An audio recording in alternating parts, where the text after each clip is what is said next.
What's up and welcome back to Bardown Talking Hockey episode number 143 presented by the Barroom Network. My name is Vinny Parisi and I am super stoked for 2024. And this right here, this is Frankie Mueller and he hates 2024 already. Frank, how you doing?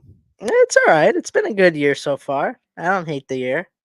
2024 is going to be a great year, better than last year. Hell yeah, that's what I like to hear. Frank, when I do this intro, I don't plan. It just whatever pops in my head in that exact moment.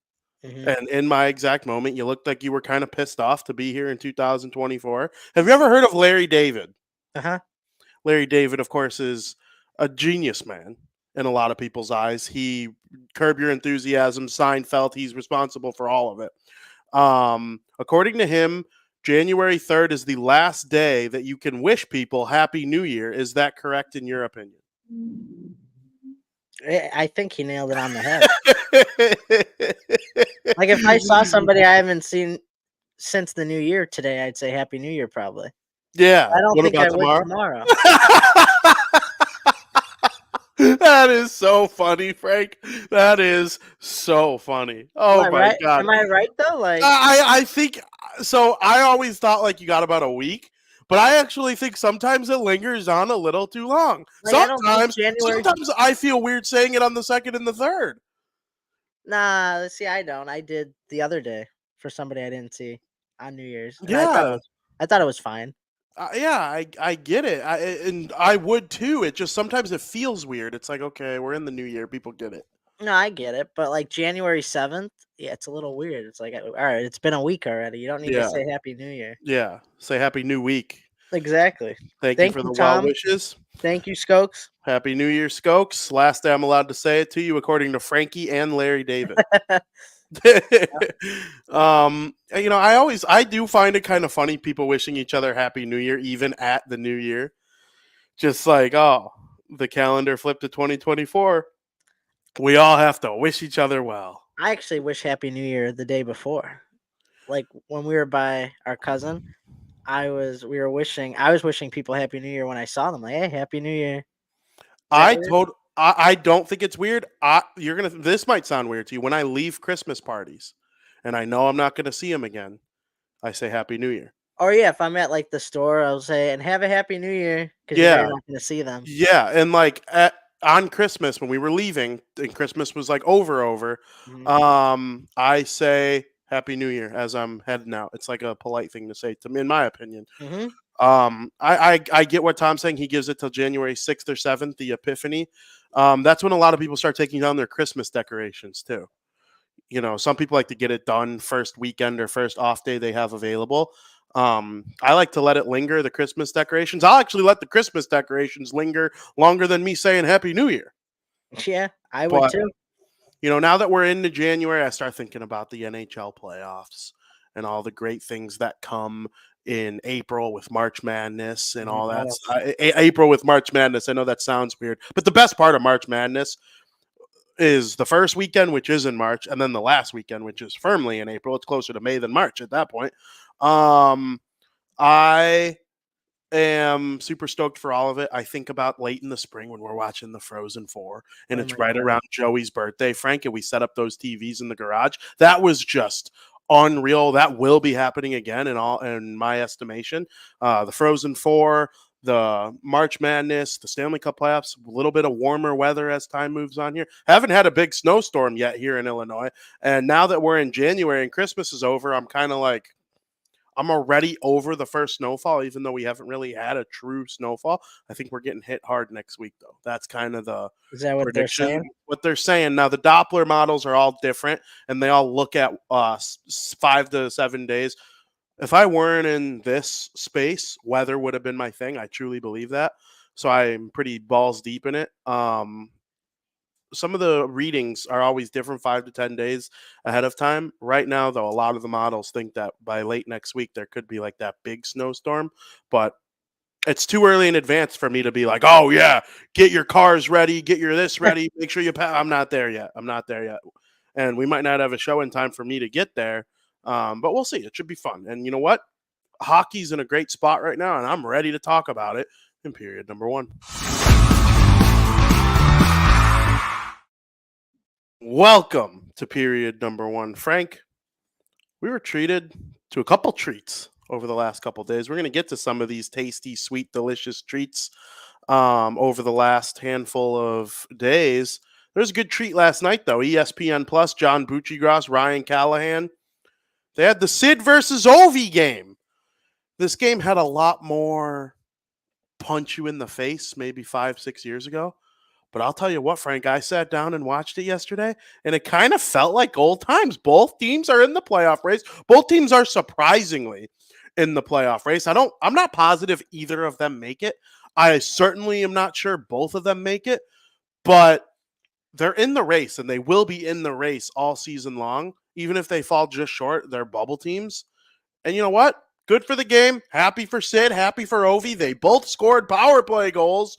What are your thoughts on this matchup here in the year of our Lord and Savior Jesus Christ 2024? Well, you have two of the best players who have been terrorizing the NHL for the past 2 decades heading into their 67th game against one another yesterday. Just think about that for a second. Their 67th meeting, it's almost a full season of them just playing one another.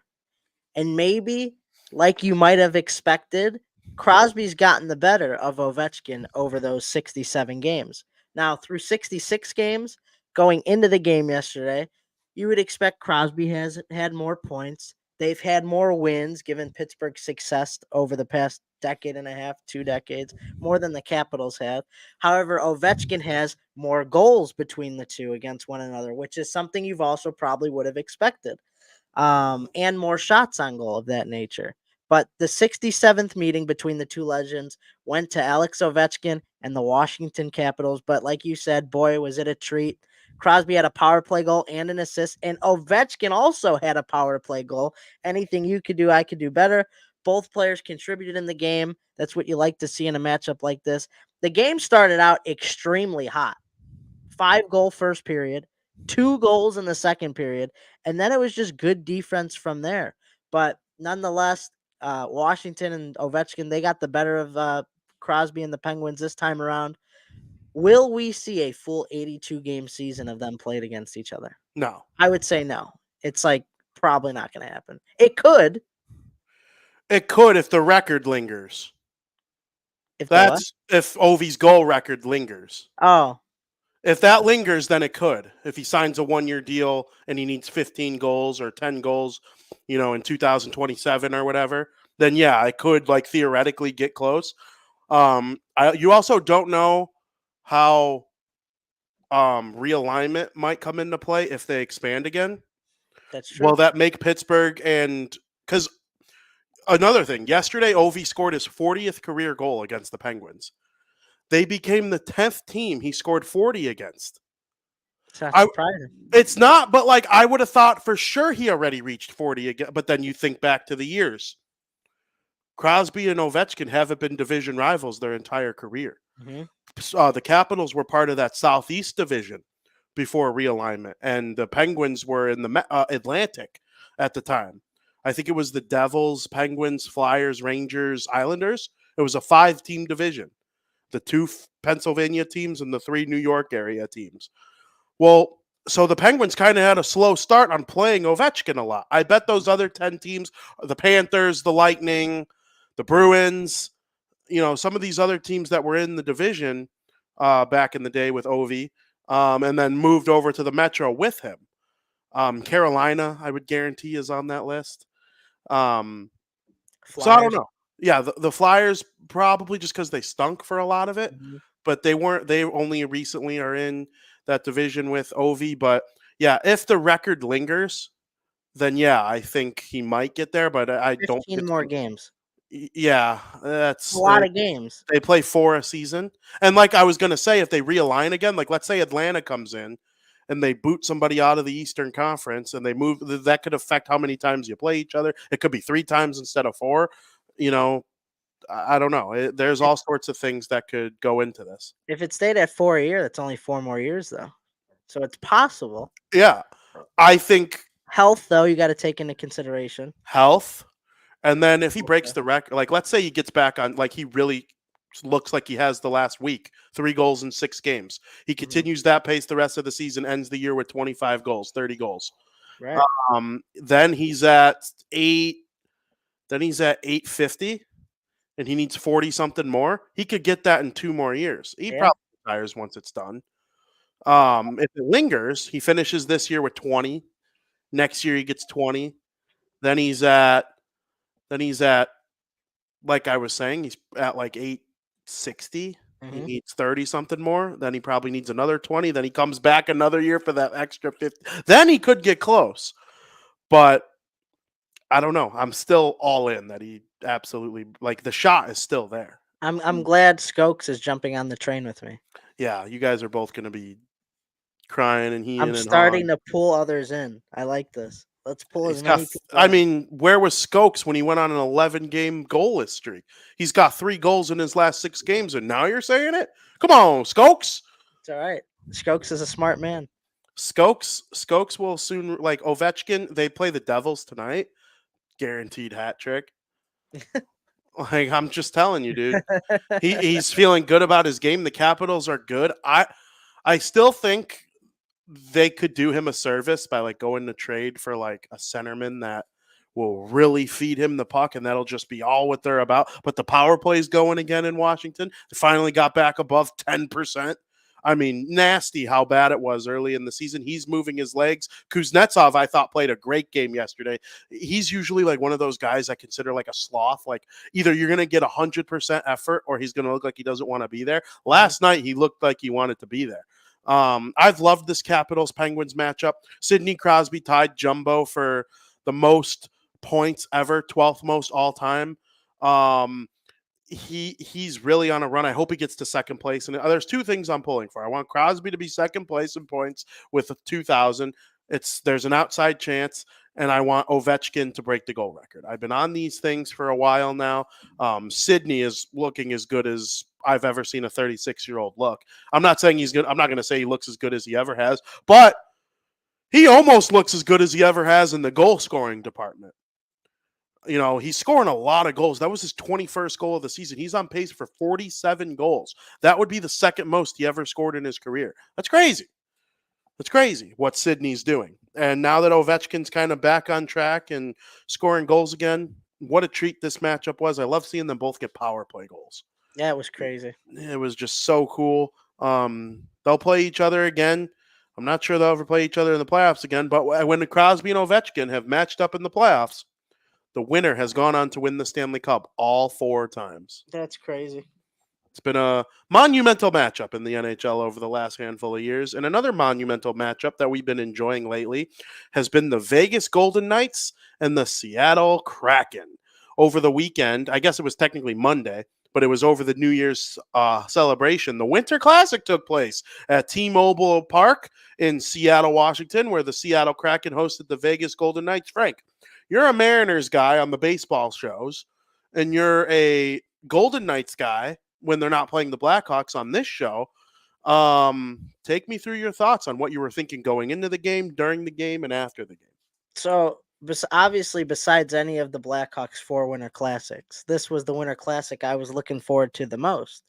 Like, you nailed it on the head. You got the Knights, who are my second favorite team, and you got the Kraken, who I also really like, and I have Kraken gear.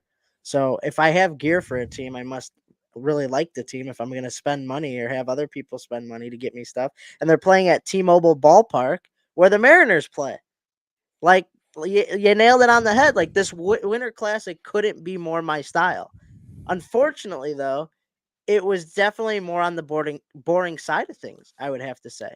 We said it from the beginning. In any big marketed games that are one and done, you throw any records out the window. It's a one and done. Anything can happen. Big atmosphere, a lot of emotions. Throw the records out the window. The Kraken proved our point. However, there were also never any big moments that happened. I mean, you had big saves by both goaltenders. The Seattle crowd was loving it, obviously, but you didn't have a back and forth 1-2 blows. They weren't throwing haymakers.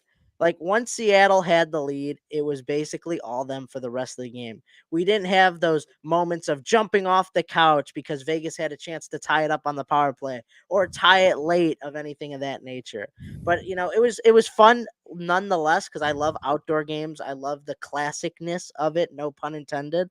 But I still enjoyed it. It just was more on the boring side. It just, I was just hoping that we got more of a treat like we did in the both college football games we got. Yeah, it wasn't really once Seattle had a 2-0 lead. And I'll say this, Vegas pushed at the end of the second. And I remember saying when the second period ended, watch out for Vegas in the third. They really ended the second strong. And it never happened in the third period. Seattle got that third goal, and they ended up taking the 3-0 shutout. It's the first shutout in the history of the Winter Classic. Credit to Seattle. They're firmly in the race again. Crap start to the season. But looking at the standings right now, Frank, they're 15, 14, and 9. A lot of loser points.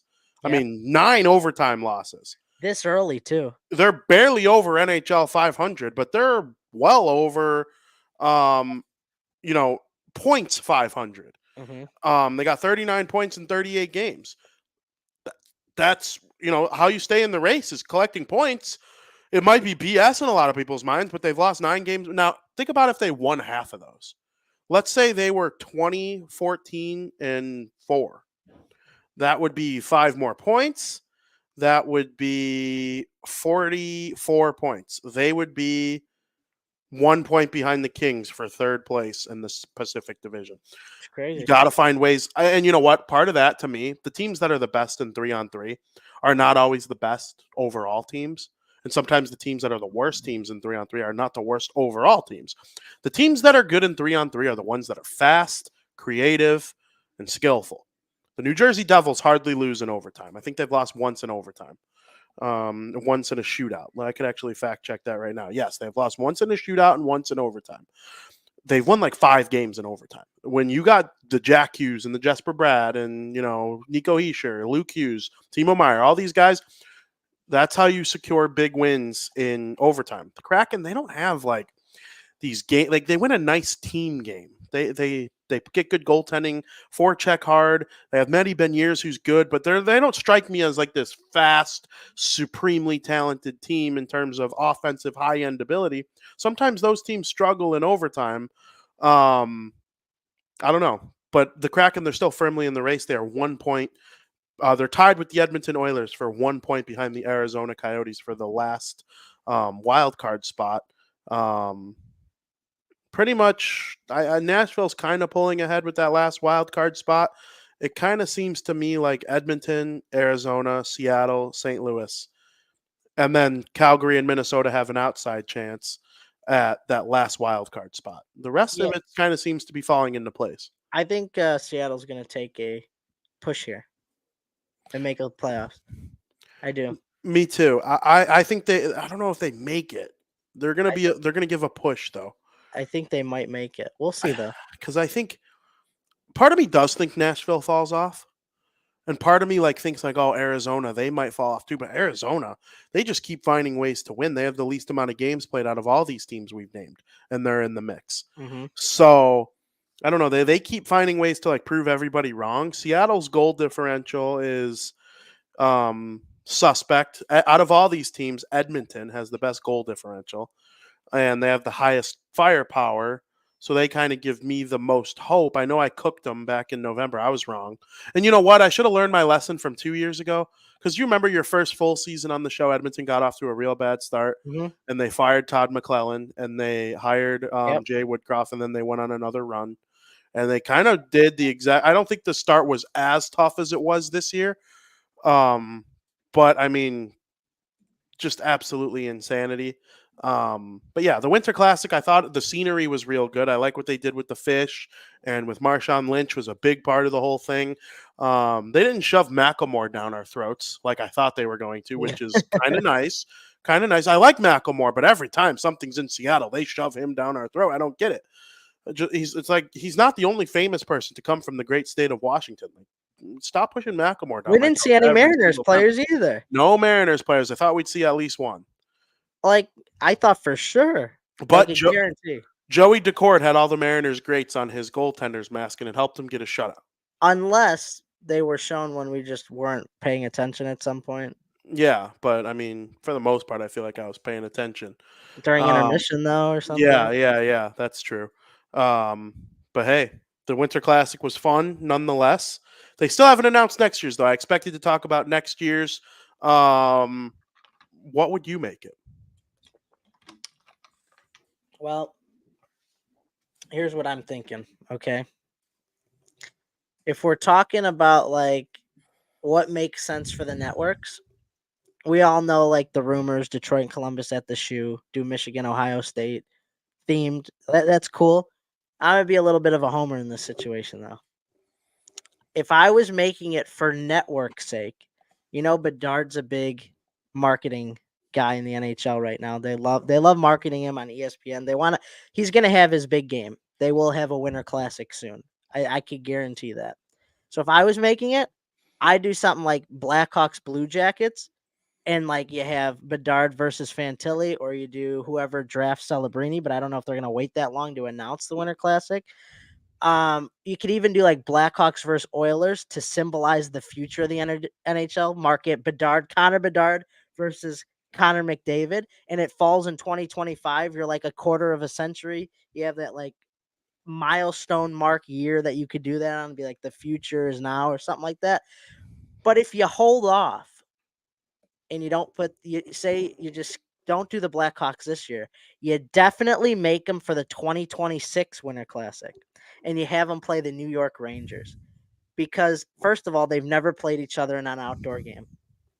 Second of all, their original 6 matchup, and third of all, it'll be both their 100th centennial seasons in the NHL. That would be a huge matchup. I think that's what's going to happen. I think it's going to be Blackhawks Rangers 2026. But any of those matchups I said for the networks. Now, if I'm going pure entertainment and you want old style bloodbath type feel, do like Hawks Dallas and do like old school rivalry North Stars vibes. I think that'd be pretty cool. But then again, like for my own personal pleasure, which I know this is never going to happen, I do Blackhawks Golden Knights. But Golden Knights aren't going to go back to back. And that matchup's just never going to happen because there's no point of having them play each other right now. I could see that happening in a stadium series, Blackhawks Golden Knights. There's just no point, though. There's no rivalry.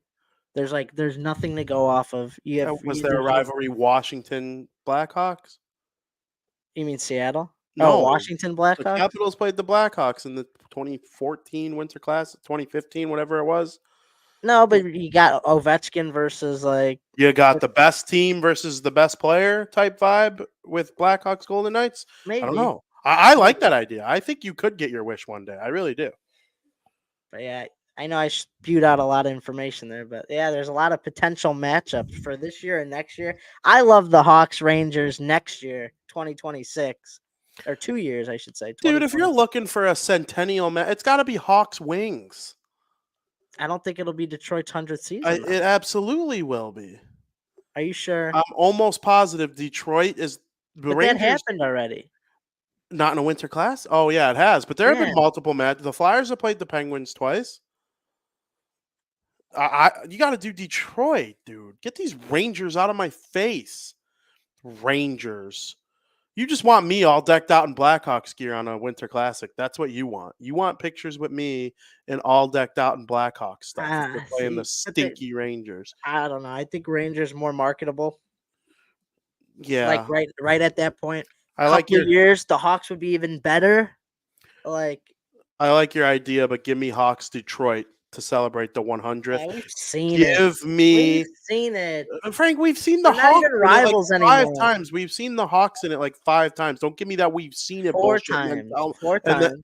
Okay, and don't give me that we've seen it nonsense and then bring up the Blackhawks, okay? I want the Hawks in it too. But I'm not over here saying we've seen it to other things. We've seen Hawks Detroit. We need something fresh. Well, we've seen Hawks Bruins. Hawks Detroit. Let's get another original 6. I mean, that logic is like, let's get teams that have never played in the Winter Classic before. Let's get freaking Florida and Colorado. But they're not going to do that right now. No, right? I know. It's stupid.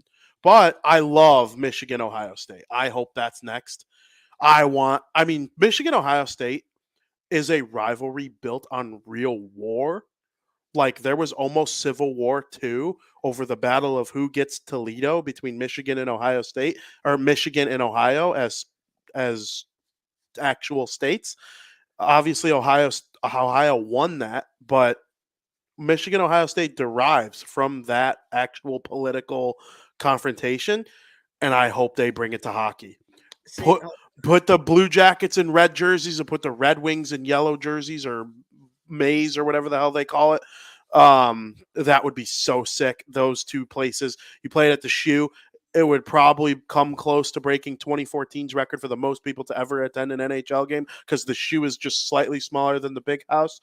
Oh my God, would that be insanity? so I want to address something. Tom says Wings are original six, so it must be their 100th also. It is their 100th, but it doesn't mean just because they're original six that it's their 100th season. Because the Bruins, didn't they already have their centennial season? They're in it right now. Right. And they were original six too, and they're in their 100th season. And the Leafs and Habs already celebrated theirs. Exactly. So it doesn't, just because it's an original six doesn't mean They're not technically the original six. right. The Bruins were founded in 1924. The Hawks, Red Wings and Rangers were founded in 1926. And I think there was an Ottawa team that disbanded. I think the New York Americans disbanded. There were a couple teams. The original six they're the six oldest teams of the active teams. I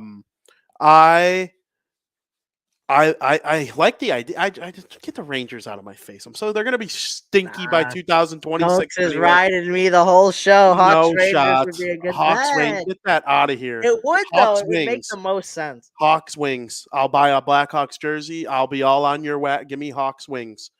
If you want me on yours, well, you'll get me on your side if it's Hawks Rangers too, and you know that. That's why you're being a little snake. But I'll tell you what.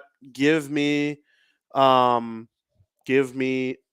Ohio State, Michigan. I want Columbus versus Detroit so bad. I would pick that over any matchup right now. I've been dreaming of that for years. Why do you think they're waiting to say? This is weird. Oh, I don't Is there know. something planned? No. No, like, do we have something like, are we not thinking of something on why they're waiting? No. The Olympics. They're waiting for Celebrini to be But there will be a no. We'll know by the draft lottery. Bedard Celebrini? I would like a California Winter Classic because I think there's a chance. I'm looking at the league standings. You know, there's a good chance he goes to California. Hear me out on this. What about Vancouver, Chicago? Old time rivalry. And Bedard, 2010s. Bedard is from Vancouver. That's his boyhood team. And I don't care what anybody says. His little 18-year-old punk ass still roots for them when they're not playing the Devils. I just know it. I just know it. Or when they're playing the Hawks, I mean. When they're not playing the Hawks, he's rooting for freaking Vancouver. He just talks so highly of them still. He talks about how much he hates Brad Marchand. That love just doesn't go away. I know. If I was a hockey player, I'd still like the Hawks if I didn't play for them. 100%. I've heard George Kittle on the 49ers talk about how much he still loves Da Bears. He still calls them Da Bears. Yeah. Sometimes, this doesn't apply to everybody. Some people are like robots once they become professionals and stuff. But there, every now and then, I still see that like hockey love in Bedard. Yeah, I think Vancouver, Chicago would be a real good matchup. I like Buffalo, Toronto as a Winter Classic matchup one day. Minnesota, Dallas, the old North Stars versus the new North Stars, I think would be really, really good. I always think two Canadian teams. They always do that for the Heritage Classic, though. I feel like the Winter Classic is always going to involve at least one American team. Yeah, there are examples of American versus Canadian in the Winter Classic. The Bruins played the Habs. The Leafs played the Wings. There's all sorts of it'll never examples. Be two Canadian teams. I don't think it'll be two Canadian teams because of the Heritage Classic. Yeah, exactly. I also think if Atlanta comes in and you do Atlanta, Carolina one year, that's like a real you could theme that around the SEC, right? Or you could theme that around. There are all sorts of ways you can make this a spectacle. I would love to see if I were to put the Rangers. I would love to see them play like the Kings.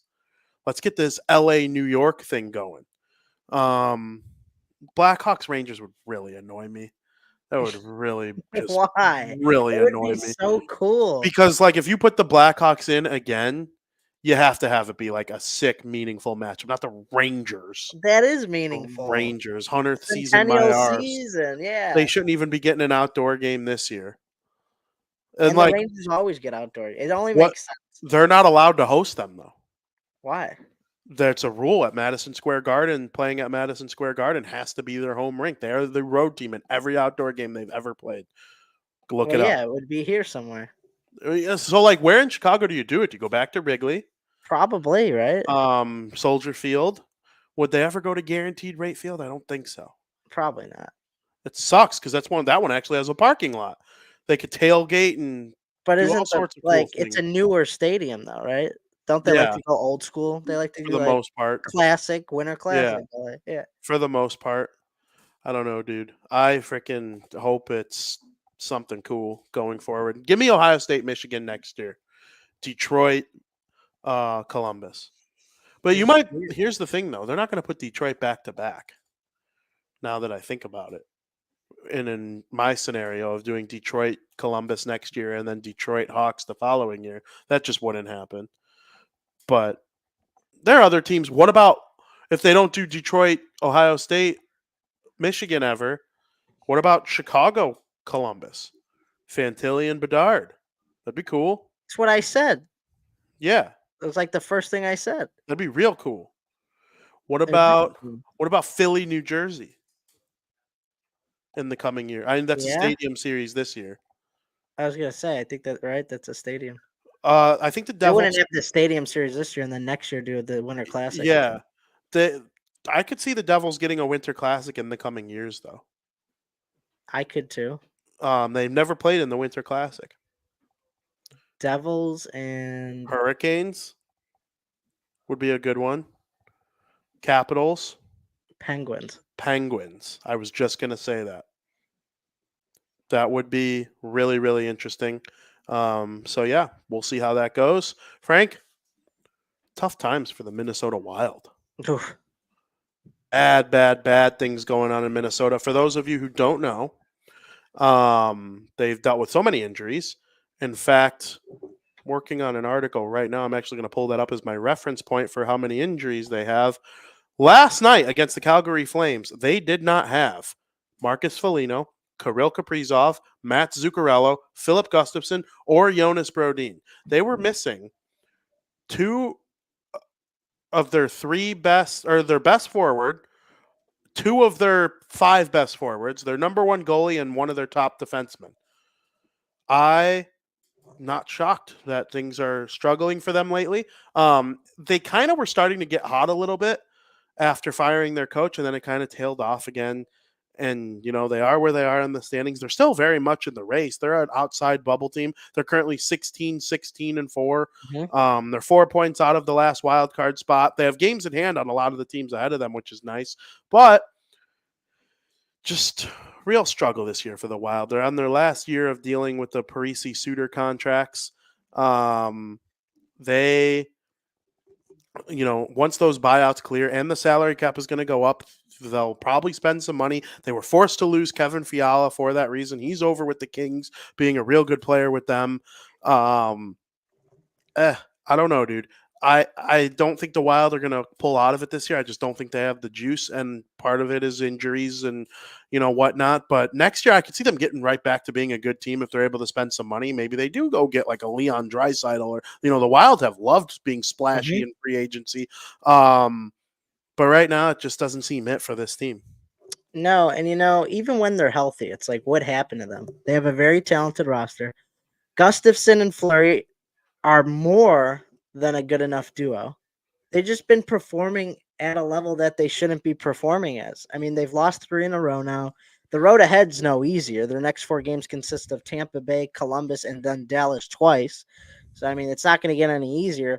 But the other problem right now is that everybody on the team is performing less than they should be. They're performing average or below average to their standards. It's like this includes Kirill Kaprizov. You look at his numbers, he's got 13 goals and 34 points in 34 games. I mean, this dude's capable of 100 points right now, and he's on pace to reach mid to low 80s. I mean, if the best player on your team is performing like this, and so is everyone else, I mean, you can not expect them to win. I mean, even guys who are projected to score like 50 points are only on like a 30-point pace right now. So everybody's like averaging or playing average or worse at best. And, also their goaltending, they got great goaltending, but they haven't been playing great, which is shocking because Gustafsson was my sleeper to win the Vezina.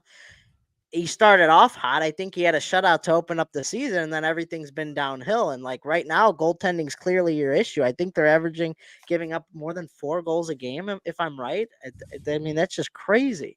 I mean, I think you might have to make a move at this point. Maybe you trade Fleury and ignite new life into this team. I mean, there's a lot of teams out there who would kill to have Fleury on their team right now, who are making a push for the postseason, and why not? I mean, I don't know if you're going to be able to go for a guy like Jake Allen, because Jake Allen might go to a guy like the Devils or another team, maybe the Oilers, who are in need of a goaltender. But if Jake Allen's willing to come to Minnesota because he sees what's here, he sees that there's a talented roster in front of him. I mean, why not try to trade Fleury for a guy like that, or trade Fleury for a guy? I'm sure the Devils or somebody or the Oilers would be more than willing to give up a backup. Just spark new life into this team. Because I do think when Gustafsson's hot, he's a great goalie. I mean, let's not get it confused here. I mean, their team is talented. They're just not performing like they should be right now. No, they are talented. They're not performing like they should be. It's hard to think about trading Fleury with Gustafsson out though. We don't know his timetable or when he's going to be back. Like that's tough.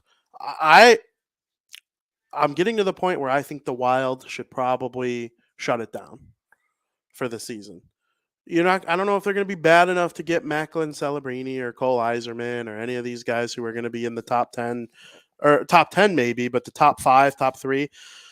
You could go on and, try to be a wild card team at the deadline. There's all sorts of routes they could go. I would trade Fleury for assets, even if Gustafsson isn't back.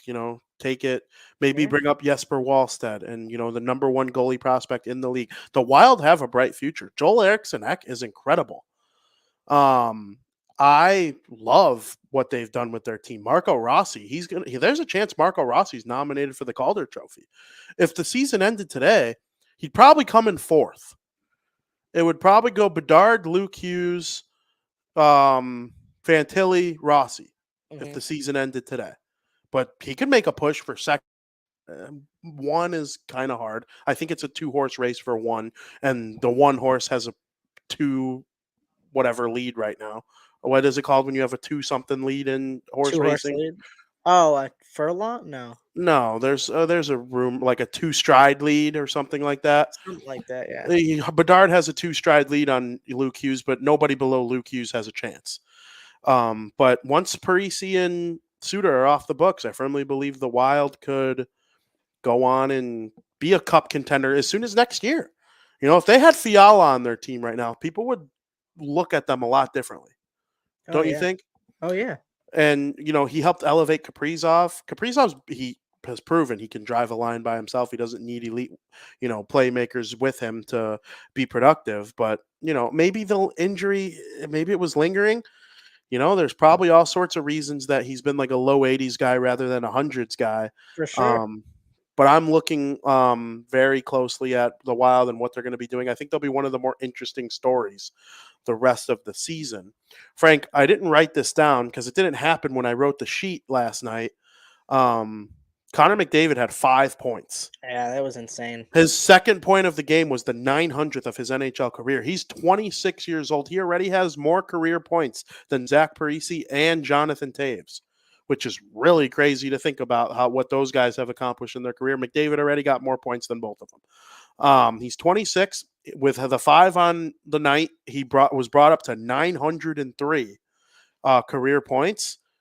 Can he get 97 points in the final 47 games? He would need to produce slightly more than he has over the last 300 games of his career.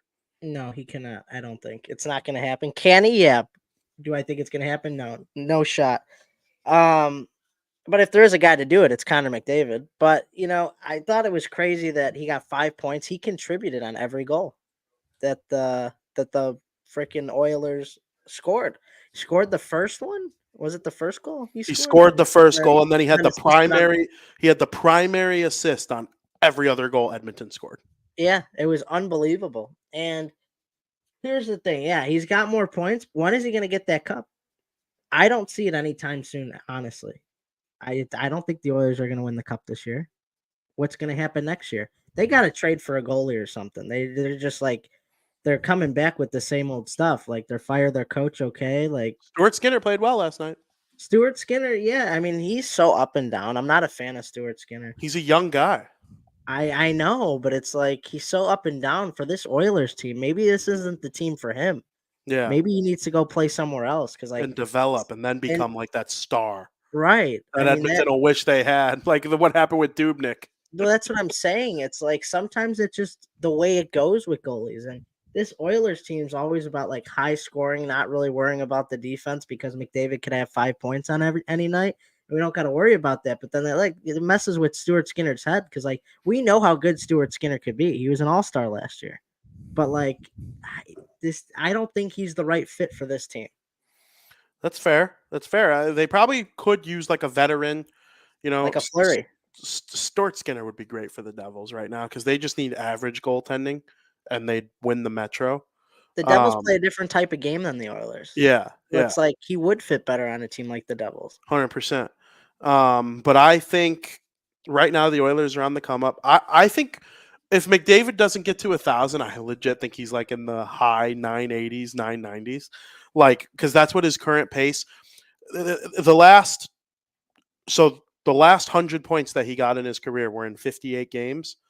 Or from 800 to 900 was in 58 games. Mm-hmm. From 700 to 800 was 58 games. From 600 to 700 was 68 games. But then from one of them was only 53 games. If he could get 2 points per game, like I know that sounds freaking crazy. It is crazy. But if 2 points per, it's just a tick above what he's doing anyway. He's going to need a 3-point game and a 4-point game because he's going to lay an egg one of these games. Yeah, well, he had 5 yesterday, Frank. I know.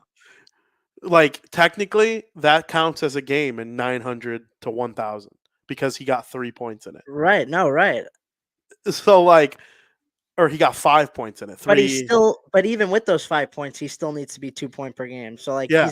there's gonna be games where he has no points, and that's gonna hurt him. 97 points in 47 games. I don't think he could. He's gonna come up just short, and then he'll break 1,000 early next season, like in October. But hey, it's fun watching McDavid. The Oilers are must-see TV. If you like hockey, if you like sports, you should be tuning in to them every single night. If you find out they're going on the power play, turn them on. Because Draisaitl's right there too. He had a goal and an assist yesterday. He's a 50-50 guy just about every year. He's really the only player in the NHL that you could kind of book 50-50. A lot of the time these guys who score 60 goals have 40-something assists. These guys who have 70 assists have 30-something goals, 40-something goals. It doesn't normally work out. There's going to be a couple 50-50s this year. I think Kucherov will be a 50-50. Pasternak will probably be a 50. I don't think Jack Hughes is going to be a 50-50. He'll go over 100. He might even go over 110. I just don't know if he's going to get to 50 goals. A lot of goals. It is a lot of goals. Do I, before we get into our last topic of period number 1, address the clown in the chat, or do I move on? Obviously, you know him. I have no idea who it is. It's Chubbs. He used to be in our chat way, way, way back in the day. He hates my guts. He wants me dead, Frank. Dead. He wants you attending my funeral. Oh, I can't tell if he's serious about not. Oh no. Here's the thing. He talks a lot of junk, but then says he doesn't know where they are from. Like then you're not that big of a hockey fan if you don't know where the Wild are from. Like you don't know anything about hockey if you don't know where the Wild are from.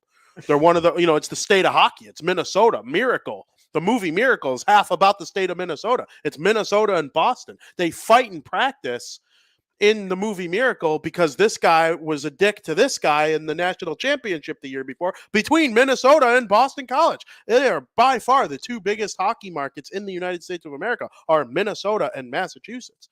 So like So where's Chubbs from? What fantasy? He's a Chicago Cubs fan, and he hates me Oh. because of all the shit I've talked about the Cubs Well, over the Chubbs, I'm a Cubs fan too.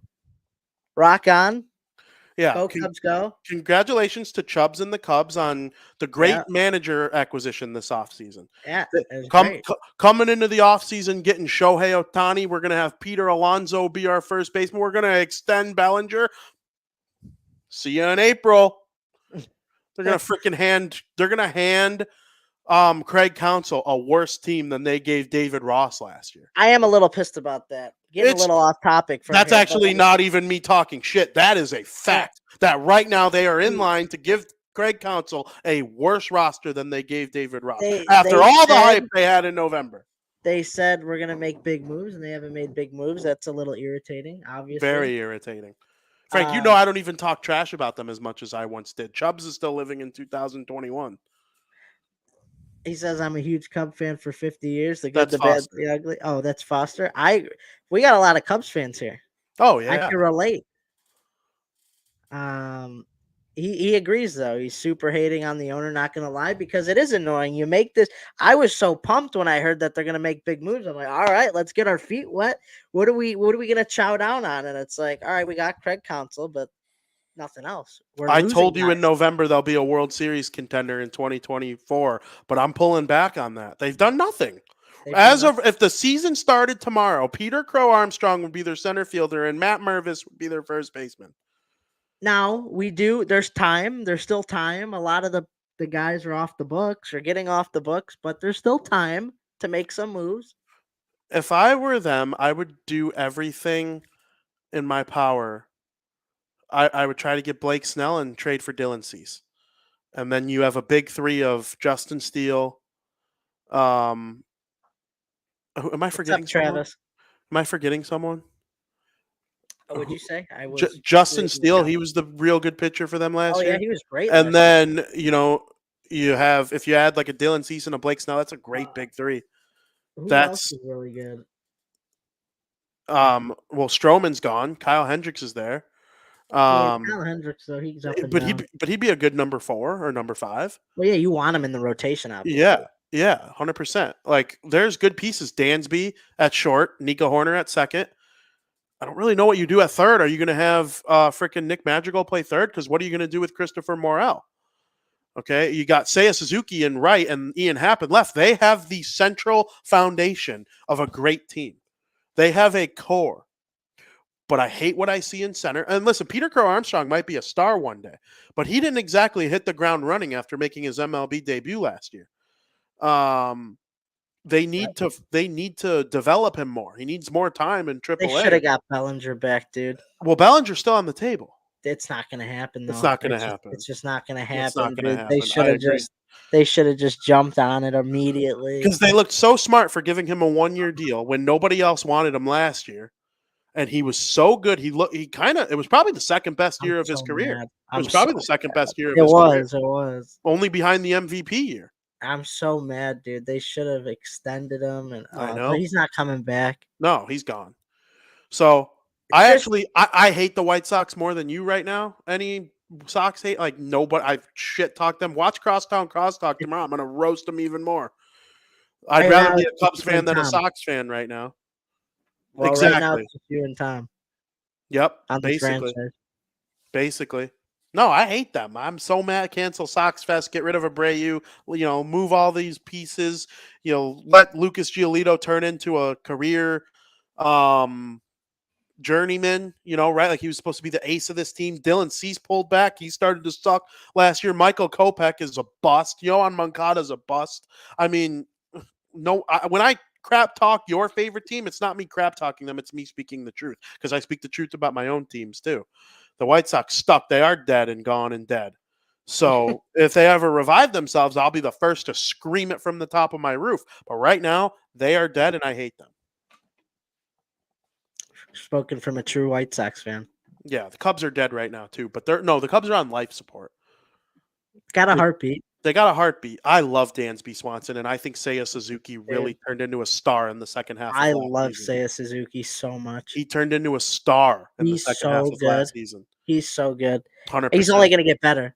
He's only going to get better. Yeah, and I think his peak will be 3, 4, 5 more years. The Cubs, if they're smart, could build a World Series team again around the core that they currently have. They'll make the playoffs in the next 5 years, I think. Yeah, I still think if they add another pitcher or two, they could barely make it this year. Craig Counsell will do a lot, I think. Craig Counsell will do a lot. I just can't believe we're staring down the face of handing him a worse team than David Ross got last year. Because that is as of the team last year with Stroman and Bellinger. I agree with you. Now, if in February they trade for Peter Alonso and Dylan Cease, you think he'd come back to the Cubs? It would be a trade. You think Cease would come back to the Cubs? It wouldn't be his choice. I know, but you think that would? I don't think the White Sox would allow it. I do. If the Cubs offered something consequential, I think the White Sox would do it. We'll see. Do I think it'll be similar to what they got for Quintana? No. Like that version of Eloy and Cease, I don't think at all that that would happen again. I disagree that Jed Hoyer should be fired. Right. From Chubbs. I completely disagree with that. He was the GM of the team in 2016. A lot of people don't know that. Jed Hoyer, though, he talks a lot of smack, doesn't back it up. I don't like what I've. He does. When you lose the best player in baseball, that is a job. Who did they lose? He's saying Ohtani because they didn't get Ohtani. He was never coming to the Cubs. He said it. He was going to the Dodgers, and that's it. He was never. And you know what proof you need for that? The fact for Yoshinobu Yamamoto signing with the Dodgers 2 days later. That's all you need to know about Shohei Ohtani's true intentions the entire time. The entire time. He gets no blame for losing on Ohtani. None. He'll get blame if they do nothing this offseason. That's when he'll get blame. But there's still plenty of time. There's a lot of good free agents out there. The holidays are over. We'll see how it goes from there. I'm done talking about the stinky-ass freaking Cubs and the stinky-ass freaking White Sox for today. That's enough. Tune in tomorrow. Crosstown Crosstalk special start time, 11 a.m. Frank, anybody in any division in hockey going to look different by the end of the season? I'm talking wildly different than it does right now as we enter 2024. Yeah, so after I looked over all 4 divisions, I narrowed it down to 2. It was the Metro and the Atlantic. And then after really thinking about it, I think it's clearly the Metropolitan Division. I do think there's going to be a potential shakeup in the Atlantic Division, but I just don't think it's going to be as big as the Metropolitan Division, right? Like, I could see the Lightning making a run and taking the division spot, or even Detroit getting hot like they were to start the season and really make an interesting run. But then you look at the Metropolitan Division, and any of the top 7 teams in the division can make the playoffs. And you can't, and I looked over every division, you cannot say that about a single other division in the NHL. The Devil, or first of all, I wouldn't be surprised if the Islanders, Flyers, and Capitals all dropped a little bit, or they were shuffled around, right? There's a lot going on there. The Devils are probably going to take a run and grab a division spot potentially. If the Hurricanes could grab some life and make a run, they aren't out as winning the division anymore, as much as I thought they were. I mean, there's honestly, huh? I think you could say the same about a lot of teams in the Metro. But a lot of teams in the Metro below the Hurricanes, I think, are going to falter a little bit.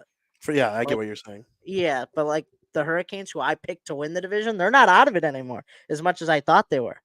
So it's like there's honestly so much that could happen from 1 through 7. Like, I don't think who's 7th right now, the Penguins. Yep. I don't think the Penguins are going to win the division. I don't think it's going to be that crazy of a shakeup, but anything could happen right now in that division. It is not going to look, you could screenshot the division today and screenshot it on the last day of the season. It will have the most moves of any division in the NHL. I'm screenshotting everyone right now. Yep. And we will go back. I couldn't agree with you more. I actually think Edmonton, I think Vegas ends up winning the Pacific over Vancouver. But Vancouver, man, they just know they're not stopping. I thought they'd falter a little bit and be like third wild card. I still always thought they'd be playoffs after their start, but I think the Central right now is going to be exactly how it finishes. There's only one thing I would switch: Winnipeg and Dallas. I think Dallas will host the Jets in the first round rather than go on the road to Winnipeg. I think Dallas will come in second. I think Colorado's going to win. Or Dallas could win the division too. Dallas is the only team I think is going to move. They'll either push up over Winnipeg or push up over Winnipeg and Colorado. But I think Nashville, Arizona, St. Louis, Minnesota, Chicago is exactly how it finishes in that order. I think the Metro or the Atlantic, I think it finishes exactly the same as it is right now. Oh, see, I don't. I do think there are going to be some moves. I The think light, Tampa Bay are going to push a little bit. me too. They can still get in. Oh, you mean playoffs or standings? Standings, overall standings. Oh, well, I think they're going to move up for Over sure. who?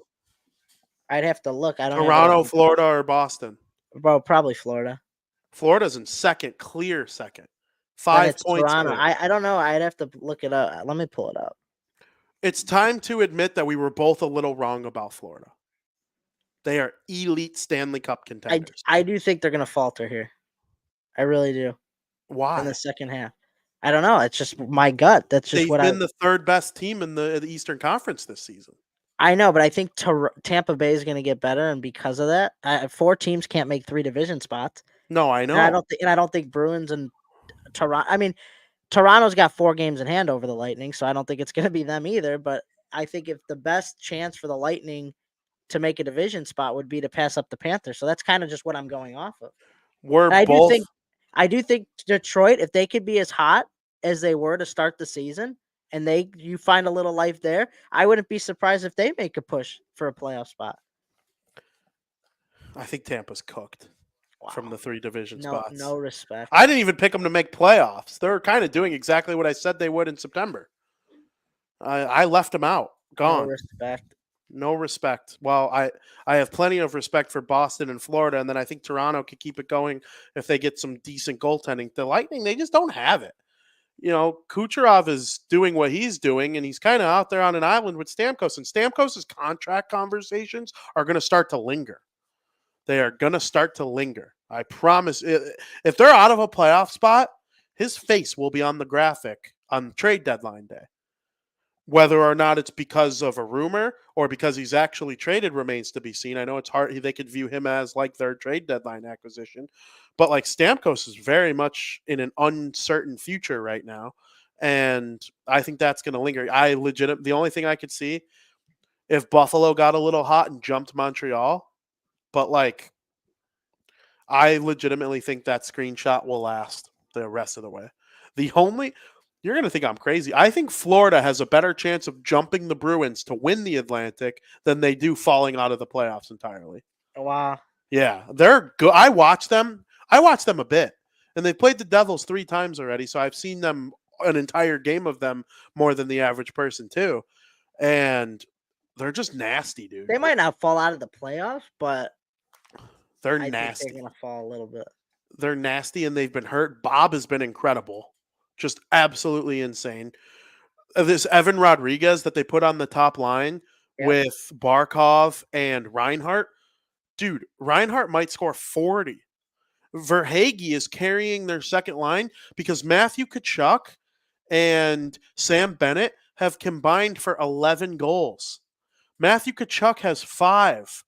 How does Matthew Tkachuk have 5 goals on January 3rd? And he's played every game. I mean, the fact that Florida's been this good without Matthew Tkachuk, if I would have told you, Frank, Matthew Tkachuk has 5 goals on January 3rd, where are they in the standings? You'd say probably freaking last. You probably would say last. Yet they're right there with the Bruins for the top spot in the Atlantic Division. I don't know, dude. If he gets hot and you keep the Rodriguez, Barkov, Reinhart line going and you got Tkachuk with Verhaeghe and Sam Bennett going all of a sudden, oof. Watch out for that Florida team. I think they're going back to the final. I was a little wrong. I will admit. I was a little wrong about them.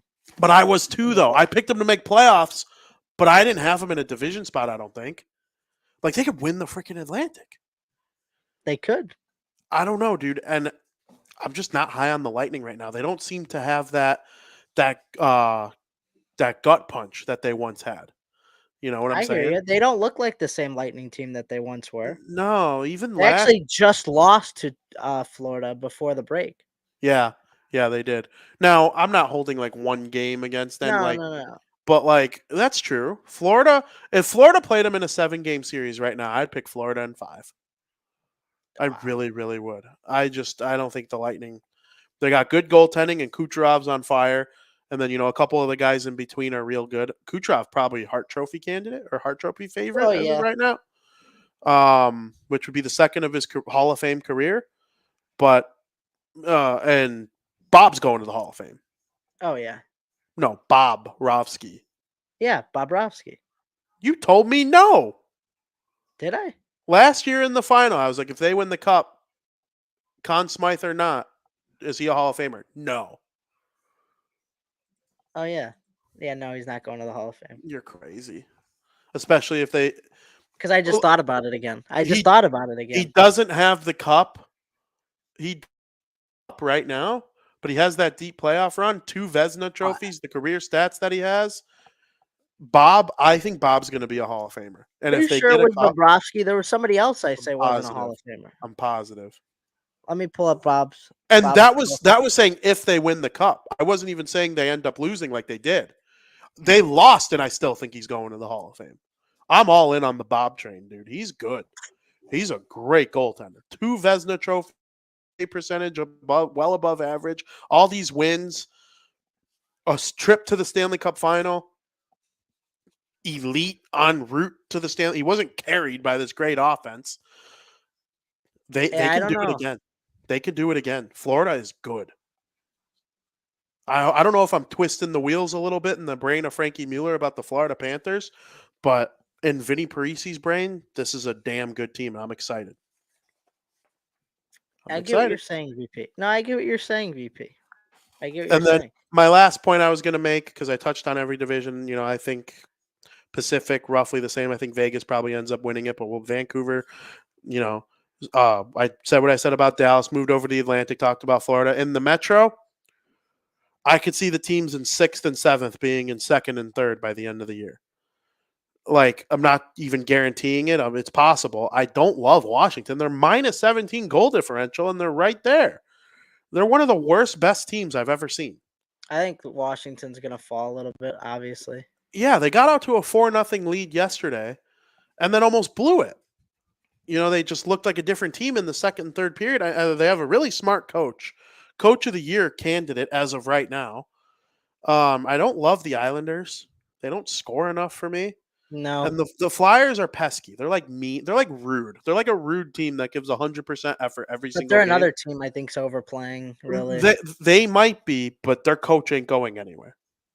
That's the thing. The coach is the one position that's not going to fall off. Right. You get what I'm saying? And Carter Hart's an elite goalie, and their backup, Urson, is real good too. That's another thing I don't see falling off.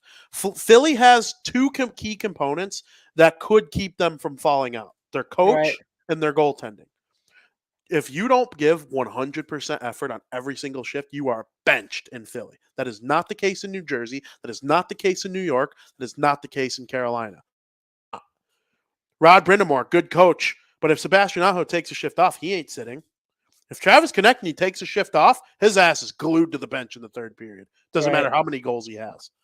I think that they give 100, and sometimes it's hard to beat effort because the talent is there too. They're not a team full of bums. This Bobby Orr Brink is real good. Konechny, obviously awesome. Oh my God! If Michkov ever comes to the Flyers, they're going to be a wagon. If he ever comes, is he not coming? I would say it's never a guarantee. Really? With the Russians. There was some risk to picking Michkov. That's why he fell to 7th. He was the 3rd best player in the draft, I think. Maybe 4th. Even after a few years, though? Really? You don't think? When his contract is up in the KHL, I do think he's going to come. But it is never a guarantee. Kaprizov, that's fair. With the Wild, they were so worried that he wasn't going to come over, and then he threw a party. So like when Michkov signs, then I'll be like, okay, he's coming to Philly. But they have Cutter Gauthier too, and we'll Oh get to my the God. world. We'll get to the Yeah. World Juniors in a minute. But if they add Cutter Gauthier and Michkov to this core that they already have being built in Philly, they could be like a cup contender. They probably will go from like a mediocre team to a cup contender in one off season. That's fair. But they also might not. They also might progressively It get might take better. time though, because Yeah, of how young their players will be too. yeah, but I think Michkov and Gauthier are already joining a good team. That's the thing. They're not going to be like Bedard being Right, a right. Ferrari in a trailer park. You know what I'm saying? Like Yeah, yeah. the Flyers will actually have a decent team already built by then. They're decent now. They're freaking 19, 13, and 5, 43 standings points. I hate how few games the Devils have played. They have 3 games in hand on Carolina, 2 on Philly. If they won the 2 on Philly, they'd jump them in the standings. And if they won the 3 on Carolina, they would tie them in the standings. So, and it's obviously games in hand aren't guaranteed wins. But tonight they play the Capitals. We'll see. But the Metro, I couldn't agree with you more. That's kind of why I asked the question to see if you'd say the Metro. Basically, I mean, yeah. I mean, I think everybody would. yeah, 100%. All right, Frank. We have some more hockey to talk about of the non-NHL variety, and we are going to do so in period number 2. Welcome to period number 2. Frank, the PWHL is finally underway. Finally underway after so many months of anticipation. The original 6 that are going on in the PWHL, of course, are PWHL Ottawa, Montreal, Toronto, New York, Boston, and Minnesota. Frank, I know neither of us are experts on the players on each team, but we've grown to know a little bit over the years. We are definitely in full support of this league and will be viewers of it. My 6 most recent teams followed on, or my 6 most recent followings on X have been the 6 teams. I'm curious to know if you have thoughts on like the jerseys that they're wearing, keeping just the names of the cities as their teams for the season instead of going the nickname route, which I don't think that's going to last. I do think they will eventually have nicknames, but as of right now, it's the city of the team is the name of the team. What are your thoughts on this whole thing? Are you excited? Like, what's going on? So this is a very exciting time to be a hockey fan, right? 100%. With the PWHL underway, in the first ever game in PWHL history, which took place on New Year's Day, saw New York defeat Toronto 4-0 in a shutout. So now, not only did we have our first ever PWHL game in history, but we had our first ever shutout in league's history, all in one day. I also want to give out to Ella Shelton for scoring the league's first ever goal in PWHL history. Congrats to her. I look forward to watching many PWHL games over my lifetime. And I can't wait to see, the next wave of teams that make it in the league over time. But you mentioned something that I just have a problem with right now. And it's that none of the teams have official names. Oh, you don't like it? No, I hate it. I absolutely hate it. I want to see mascots. I want to see team names. I want to see so much more, just like it is in the NHL, right? You want to see both leagues feed off one another and help each other grow using the tools that each of the leagues have. That includes getting a name for the city or the state or whatever you're going to do. It's got to happen, in my opinion. Like, it's so annoying right now. I can't stand it. I'm a little surprised. I love it. Like, you go, I would like, keep it. New York is a team in the P. Like, I don't like that. It's just, It gives me pro soccer vibes. yeah, this is the NHL, right? Well, it's the PWHL. Or this is the PWHL. This is professional hockey here. So like let's move off of the soccer vibes. Well, I guess I'll just enjoy it for this one year because I do like it. Like Atlanta FC, right? Or New York FC, the New York Football Club. There are a couple teams in MLS that have real names, like the New York Red Bulls, the Chicago Fire. But like the Washington Football Team, that was my favorite. They were becoming a team I was starting to like. Like they were that for those 2 years, they were one of my 5 favorite teams. And then when they became the Commanders, I was all right. I'm done with them. Honestly, I would have been cheering hard for them to pick a good player if they were still the Washington Football Team. I like when teams' logos are just colors. Why do you think I like the Browns so much? The reason I like the Browns, it goes way back. I know they've sucked for most of my life, But when I was younger, I just thought it was so cool that their logo was their football helmet and their I logo, get it. and it was orange and brown were their logo, like the colors were their logo. Love that. I absolutely love that. With the this isn't going to stick because hockey's different. There's nothing like it in hockey. Even in the NHL or the KHL, there's no Toronto Red or any like. There's nothing like that. But it is unique for 1 year. I'm excited to watch it. I can't decide who has my favorite jerseys. They're all cool. Um, Minnesota's like purple and white. Toronto is like blue and white, like you would expect, but not New everyone York, is like you would New expect. York's is light blue, right? It's like teal Yeah, I like and that one. white. I like that. Ottawa is like Senators red and white. Montreal is like maroon and white. And I know they're probably trying to like be a little like but I think Ottawa's red is more like the Canadians but then again, the Senators. But they're not all going for the NHL theme either because Boston is green. Hmm. I Well, think think you're gonna about the think I'm Boston crazy. Celtics. I know. I They're know. green. You're gonna think I'm crazy on which jerseys I like the best. I wholeheartedly like Montreal's. I would have to see them all. Like, This hard jersey to that remember. this road jersey that Montreal wore, for those of you listening on the podcast, it's like a cream color jersey with a maroon stripe on the bottom, and then the word Montreal is diagonal Not across the bad. crest. Why would It I think remi- it's green? it reminds me of Boston College. And Boston College and Boston University have some of the nicest jerseys in all of hockey, no matter what level. Okay, you're not crazy. It's a Uh, nice jersey. and then I think Boston's probably second best. And Boston's kind of I'm a free agent in the PWHL right now in terms of my fandom. I can't jump on New York. I jumped on New York when they were the NWHL because they played their games at the Rock. They branded themselves as New York, but then they became the Metropolitan Riveters, and then I was all in on them. But just being strictly New York, I can't just jump on that wagon, because of the Devils. I actually think right now I like them all equally. I can't pick one. I do love that Patrice Bergeron was the one who announced Hillary Knight as the captain of the Boston team. Did you see that That video? was cool. That was cool. Really cool. Really cool. So if I had to lean one, it probably would be Boston. But I like Toronto. I like Ottawa. I'm happy. I think they made, even being a Chicago guy, I think they nailed the 6 cities that they chose. Do It's I think interesting. Chicago should be the first expansion team? Yes, I absolutely do. Chicago's always a good branch out to the Midwest for So you every think for sport sure there will be a Chicago team at some at point? some point. Yeah, I do. I do.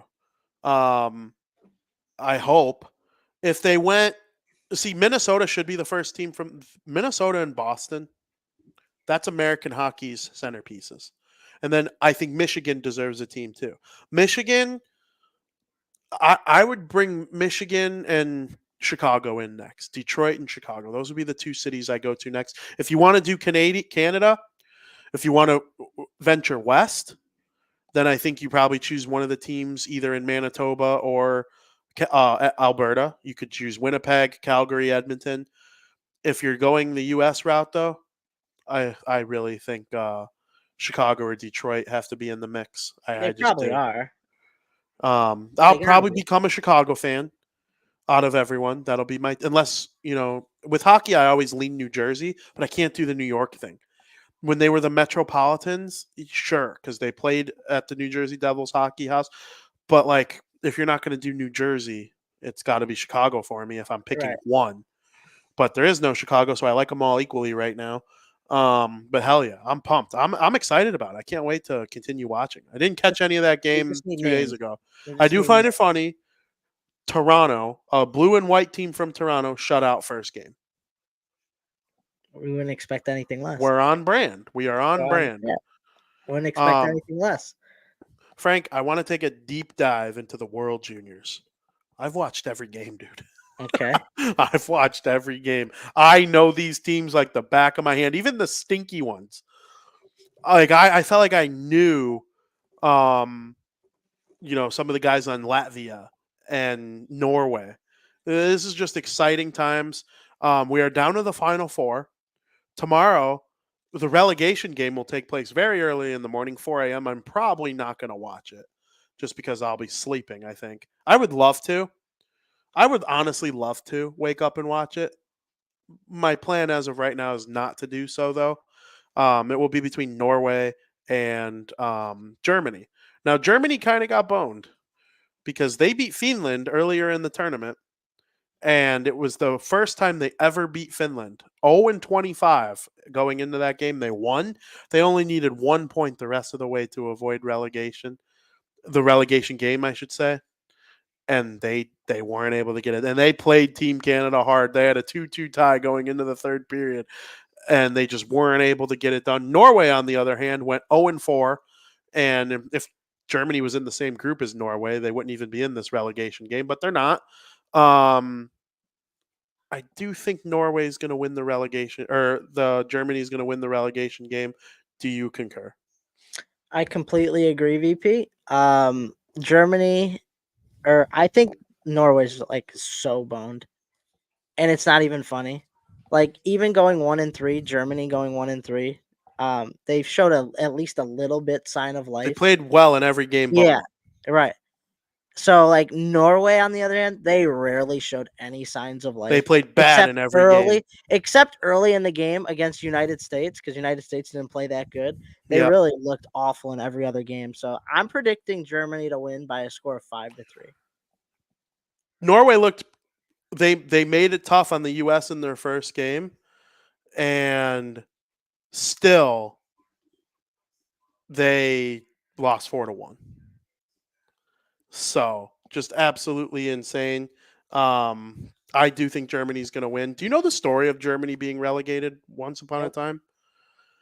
There was one year where the Oilers wouldn't return Leon Draisaitl to Team Germany to play in the World Juniors. And This was a obviously, while ago. yeah, if you put Draisaitl on Team Germany, they have a much better chance of, at least 100%. performing well, right? 100%. Okay.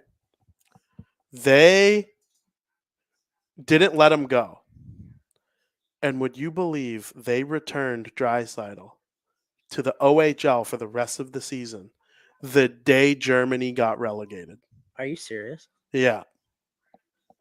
They could have just let him go play for Germany and avoid relegation. It took them 5 years to get back to the World Junior top level. Because you have to win the lower pool to get back in. Right. Like Norway is going to go back into the lower pool, or whoever loses this game is going to go back into the lower pool, and if they win it, they'll come up in place of whoever's relegated next year. You get what I'm saying? Yeah. It's kind of like the Premier. It's like the Premier League. Whoever wins the lower pool comes up in place of the team that got relegated from the top pool. And frickin' Edmonton screwed them over so bad, and they finally got back a couple years ago. I honestly hope they win for that reason. Nothing against Norway. I want Norway to play But well. did Edmonton kind of make the right decision though? Like you No, don't want your player to go play. Like, come on. they sent them to juniors, the OHL, Oh, they sent Draisaitl to the OHL. on the day Germany was relegated. They could have just let him go play in Germany. They could have just let him go play in the World Juniors. Yeah, I don't know why they didn't And do then that. when he comes back from the World Juniors, make a decision on whether or not he's playing in the OHL or the NHL the rest of the season. But they But don't care. no, The Oilers don't care about the World Juniors, right? bad etiquette. Bad etiquette, bad karma, in my opinion. Maybe that's why they haven't won a cup. Honestly, maybe if they let Draisaitl go and keep Germany from getting relegated, maybe they win the cup. I don't know, because he would have had some extra playoff experience. I don't know. That's There's crazy. there's all sorts of causality that could have changed things. I can't believe when I heard that, I was like, wow, Edmonton really, and Germany, it took them 5 years to get back into the top pool. So for that reason, I hope they win against Norway. And you know me, I want hockey to be popular everywhere. Everywhere. And they're just Norway. They'll get back. They'll be one of those teams. Another country will get a chance though next year. We'll see who wins that lower pool. It should be fun. I love rotating teams in and out to see who deserves it. But the teams that made it to the Final Four, and they will play their games after the relegation game is over. The United States, Finland, who lost to Germany, Sweden, and the Czech Republic, Czechia. What are your thoughts? All right. First of all, Czechia, who has a very good roster, eliminated Team Canada with 11 seconds left in regulation. My prediction that Team Canada would not get a medal has come true. And right now, my entire World Juniors prediction is on point. Maybe I'm the World Juniors guy. Maybe like ESPN or whoever NHL Network's got to come to me with my prediction. Because I said it would go United States gold, Sweden silver, Czechia bronze. We're on pace for that. I feel like that's what we're gonna get. I wouldn't be surprised if Sweden upset the United States in a gold medal game because Sweden's roster is so freaking good. But right now we're on pace like for exactly that, right? So I would say if I'm making my prediction, you want me to give my prediction? Mm-hmm. I would say Sweden and the United States should win their games and they'll be playing in the gold medal game. Finland and Czechia will be playing in the bronze medal game, but you can't count out the underdogs either. If you're the United States or Sweden, you have to go into this game like you're preparing to take on the best team in the world because nothing's a guarantee and you can't underestimate any team, especially at this stage because Czechia and Finland, they got really good rosters too. So, but I'm going to stick with what I said before the tournament started. I'm going to go United States and Sweden playing the gold medal game. USA wins gold. Czechia plays Finland in the bronze medal game. Czechia wins bronze. That's what I got for you, VP. I like that. Canada, they were defeated. I couldn't believe. I mean, Czechia got it done. That's revenge. I'm not surprised, though. Last year, Canada narrowly beat Czechia in the gold medal game. They won in overtime. You might remember Bedard, had an amazing tournament. I think Cutter Gauthier scored the golden goal. No, No, who was the Coyotes prospect? It was the Coyotes prospect who scored the golden goal. Hold on. It's on. Gavin Brindley? No, he's Blue Jackets prospect playing this year. 2023 World Juniors. Trying to think without looking it up. I don't know. But I typed in. I know Snuggerod's a blue. Yeah, Snuggerod's a blue. I don't know. I can't think of a Coyotes prospect. Let's see. The golden goal. It was Canada overtime. It doesn't say who freaking won it. Let's see. Canada won last year. I'm not finding it at all. I'm trying to see who it was. I don't know. I'm not going to spend a whole lot of time on it. Canada won, and I was the Coyotes prospect that had a real good tournament. I can't remember his name.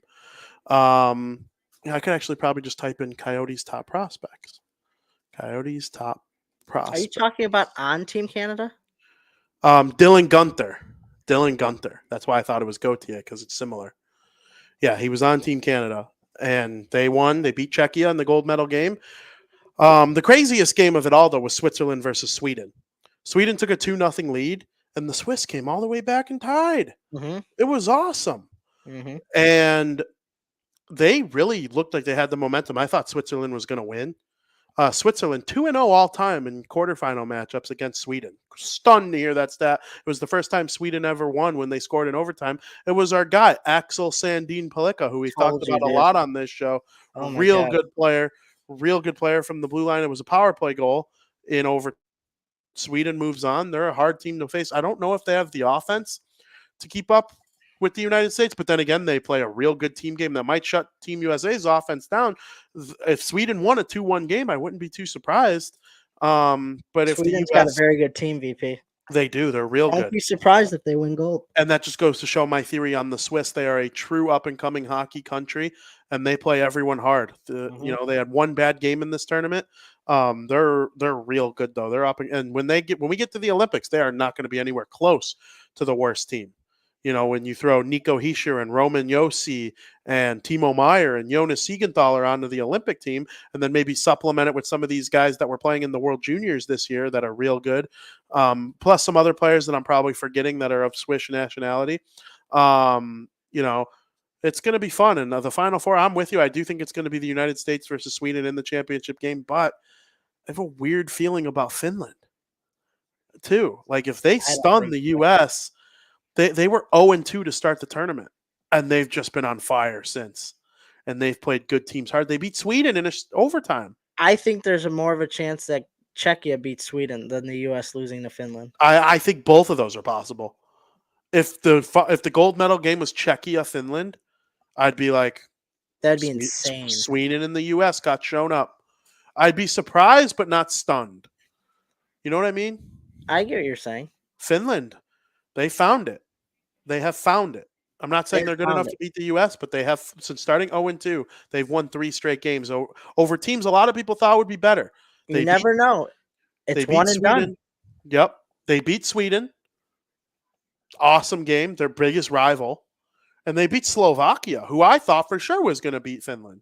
Slovakia was the most impressive team in the round robin Yeah. based on expectations. The Right. most impressive team was Team USA and Team Sweden. Sweden didn't give up a goal till the 4th game. But based on expectations, Slovakia was the most impressive, and Finland took them down. So now I'm excited.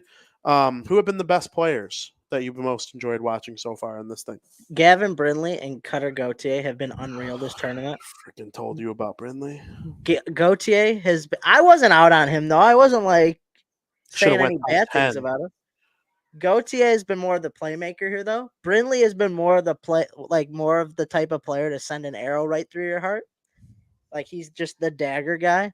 But these two guys are representing Team USA so greatly. Like both the Flyers and the Blue Jackets have 2 young studs in their farm system that are going to be great NHL players one day. But how about my guy Yuri Kulich? I told VP about Yuri Kulich last week when we were talking about our 5 players to watch out for. He was one of my 5. This man has been one of the best all-around players of the entire tournament on any given team. He's got 4 goals, 4 assists.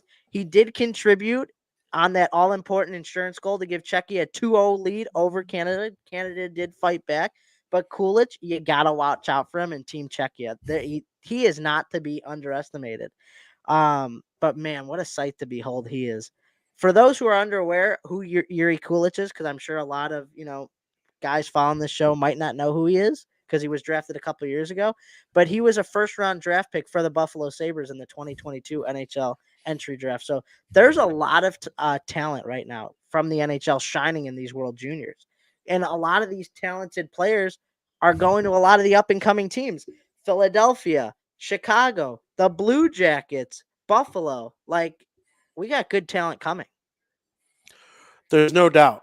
I have a couple other Czech players that I've really enjoyed. Jacob Stanchel has been awesome. Okay. He scored the first goal and the last goal against Canada. And then Edward Chalet. He didn't have a point in that game against Canada. You might remember we called him Edward Sale. Yeah. But it's pronounced Chalet. He's been real good in this tournament. Kind of having a slow year in junior. Chalet with an H? Yeah. Well, that's kind of just like the way Czechs pronounce things. Like Okay. with certain like hard letters like that. But it's Edward Chalet. And people, when he gets to the freaking, now I'm drawing a blank on what team drafted him. Edward Chalet. Who drafted Edward Chalet? I have no It was idea. 20th overall. Who drafted him 20th overall? The Kraken. The Seattle Kraken. When he gets to Seattle, people are going to call him Edward Sale, and he's probably going to ignore it and, act like that's how you say his last name.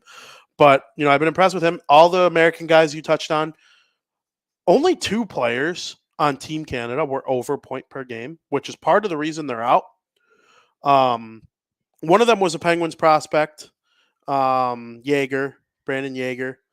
And then the other was Macklin Celebrini, 8 points in 5 games. He's the only player that blew over point per game. I told you the roster wasn't very But attractive this year. and their coach, I think coaching is partially to do with them being out too. They started the tournament with Celebrini on the 4th line just because he's, most of every roster has been drafted already, and especially of the power countries. Most of every roster has been drafted. The guys who haven't been drafted that are still 17 or barely 18, they get the shaft early in the turn. It's like, dude, Celebrini is clearly the best player on this team. They moved him up, but his 2 line mates to start the tournament, I'm drawing blanks on their name. They were the 4th line players. They were glued to the 4th line the rest of the tournament, even though just because they weren't drafted doesn't mean they're not like the better player. Like move these guys I hear up. what you're saying. I Yeah, think 100%. coaching had a lot to do with Canada getting the bounce this year. These guys who were drafted, great players. They're going to be key contributors in the NHL. I'm not worried about these guys, but they didn't have that like game breaking feel that they normally do. Now next year's Team Canada roster, I'm still learning names and stuff like that. But if you look at 2025 NHL draft, or like the guy's going to be drafted this upcoming year that'll make up next year's team, real good. I I think agree with you though. Canada will be good though. What do You you? have you have to like give guys a chance at this Yeah. stage. Like you have nothing to really lose. This is their chance to shine. Because Last you're year not. they played the hell out of Bedard. It felt like he played 25 minutes a game Mhm, just because he wasn't drafted. What are you not going to play him over some other like? And that Canada team was loaded last year, mhm. but I don't know. Team USA, most of their top stars have been drafted, right? Like they're kind of they're kind of deep. Like not kind of deep. They are deep. Their top line is that Boston College line with Will Smith, Oh Sharks yeah. prospect, Uh-huh. Gabe Perreault, Rangers prospect, and then Ryan Leonard, Capitals prospect. I think that line could score a goal in the NHL Oh if they yeah. were put together right now. I would agree with that. And we're going to be talking about them in the spring when we're watching Frozen 4 games together. I believe that. Um, that's hasn't necessarily even been their best line. Like it has been, but it hasn't. You can argue the Gauthier line with Brindley has been their best line. And then yesterday, Oliver Moore. He's like a depth forward on this team. And He Frank had Nazar. Frank Nazar's been playing pretty good. Frank Nazar jumped Oliver Moore on the Blackhawks prospect You pool think so? This season. That's fair. I'm not saying he's going to have the better future or the better career, but right now, their top prospects go Bedard, Reichel, Nazar, Moore. And Reichel, he's been playing Interesting. well lately. I still can like if you're talking like prospects, guys who have played less than 100 games in the NHL. That's how it is. You might Nazar's been real good at Michigan, real good, and Oliver Moore, good. He's still going through some freshman. Like I still think he's going to be great. He's got incredible speed. That's going to play in the NHL, having that kind of shot on a player with that kind of speed, Oh yeah. especially if he plays with a Bedard. I think that might be the key for Oliver Moore, though. Playing with a guy like Bedard, do I think he's I going to cannot drive? wait. Do I think he's going to drive a second line by himself? No, but I think Frank Nazar can. I do. And they're going to draft another player in the top 5 this year. I think they're going to be active in free agency. What if they go for Stamkos? That'd be pretty cool. What if Stamkos is just like, no, I want to play with Bedard? It'd be fun. I hope. I just want a big name player here, like a big not a prospect, but a big like free agent coming over. You're probably going to get 2. I know we'll get him eventually, but I just want it sooner rather than later. I want it this off season. Well, this year's a developmental year. I don't think next year has to be a developmental year. But that's what I mean. This off season, you like. I'm looking at the standings. What if next year they are the Canadians?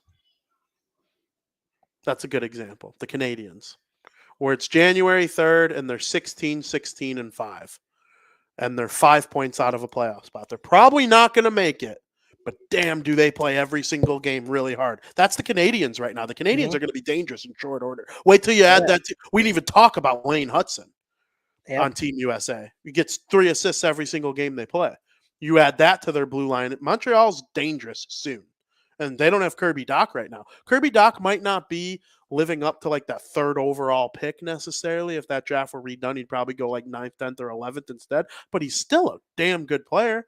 50 points, 60 points. And that's a boost to a team. If the Hawks are like Montreal next year, I think that would be an absolute win. An absolute win. What if they get Celebrini? Would he go back to college or is he going to play? I think he plays. I'm torn. I think he's going to want to come play with Bedard, dude. They know what's cooking here. I think that's kind of the key, like who drafts him. Yeah. Who's in contention for the draft lottery? If Hawks, Sharks. If Ottawa wins it, I could see him going to the NHL. because like it could be the centerman for Brady Kachuk, it'd be second line center behind Tim Stützle. Like the Ottawa, they stink right now, and they're probably the worst ran team in the NHL. But I don't foresee that lasting just because of all the talent they have accumulated. Eventually, they have to start clicking. If you go San Jose, might go play in college another year, and then me and Will Smith will, f shit up in 2 years. It'll be Right. awesome. I don't think he's gonna hate whatever team drafts him. But like I'm looking, Buffalo, he probably comes to the NHL. Columbus, he probably comes to the NHL. I don't know. I'm leaning he comes to the NHL, but I think it's possible he doesn't. If that makes sense. It's very rare that number one kind picks. of where my head is, but It's rare that number one picks don't. Owen Power didn't. He's the last one I could think of. And Luke Hughes went back for that extra year too. He was 4th overall. And I think if that draft were redone, he might go first. Maybe. But yeah, I don't know. But he's been great in the World Juniors. Real good year to have 8 points in 5 games. Kind of tough that Canada wasn't able to showcase him more in his draft year. But, it is what it is sometimes. But I've enjoyed the World Juniors. I hope Team USA brings it home. The only 2 Devils prospects in the tournament face off in their next game. Pretty stoked about that. When is the gold medal game? Friday. Okay. At 12:30. So you will be awake. Okay. Tomorrow is the silver medal or the semifinals. So that'll be fun. Very, very much looking forward to that. And we will recap it on our next show next Wednesday. So make sure you tune in. There's going to be heavy World Junior conversation. And we're going to start talking about where we're excited to see some of these guys fit in. Like, for example, Seamus Casey, New Jersey Devils prospect, Team USA. I'll give a little synopsis on how I hope he fits into the Devils next year. Stuff like that. We'll go over the 5 teams we hope draft Celebrini and how he'd fit in. That's my plan for next week in period number 2. I'm very much looking forward to more extensive World Junior conversation. Frank, we're getting near the end of our show. It is time for us to talk about other sports-related stuff in period number 3.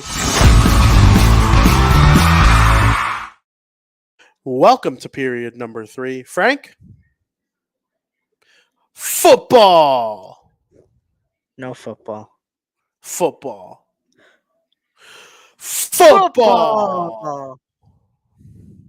Sorry, I left you hanging there. That's fine. We both love football. We watched lots of football together over the last handful of days, Frank. Oh, my God. The college football playoff, round number 1, took place on Monday when the Alabama Crimson Tide, the Michigan Wolverines in the Rose Bowl, followed by the Texas Longhorns versus the Washington Huskies in the Sugar Bowl. Frank, it was the Sugar Bowl, right? Yep. Frank, we got a national championship to look forward to. Can't wait. Sup? Both the Rose Bowl and Sugar Bowl were great games. We talked about them. They were treats. Oh my God, were they a treat? 2 Rice Krispies. Oh my God, Rice Krispies, just perfect Rice Krispies. Both games came down to the wire. Oh my God. As much as no one thought the second game might, I said you never know. You never know. And sure as shit, you never knew. My rooting interests obviously were both opposite. I was kind of thinking, Texas, Alabama, maybe. Me too. Now we got the number 1 team in the country and the number 2 team in the country going head to head in the college football national championship this Monday. I think I got to go with the Huskies in this one, VP. I've doubted the Huskies all year long. They're riding a 20-plus winning streak, I believe. So why should I doubt them anymore? Michael Penix Jr., he's proved me wrong all year. They got my respect now. This team is very good. They're good at what they do, and that's winning games. And in this stage of the game, I rarely trust Big Ten teams. And you saw why in the Alabama-Michigan game. Michigan looked very shaky in the second half, VP, and towards the end of the first half. It's like they had a great, strong first quarter, and then they just kind of fell off a cliff, ended up pulling out the win. If Alabama didn't have that horrible designed quarterback run call against one of the best defenses, if not the best defense in college football, we'd be talking about Alabama right now. I don't know why you run. It's not like you're on the 1. You're on the 3. Very, very good defense. Very, very good run defense. Terrible call. Michigan gets it done. I think Michigan's defense is better than Washington, obviously, but Washington, their defense is underrated. I think it would be on my Mount Rushmore of defenses in college football. But this just smells like the Huskies are going 15-0 to me.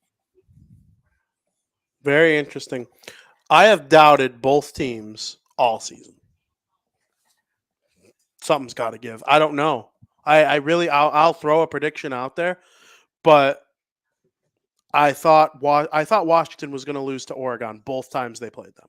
I did too. I thought Washington was going to lose to Texas.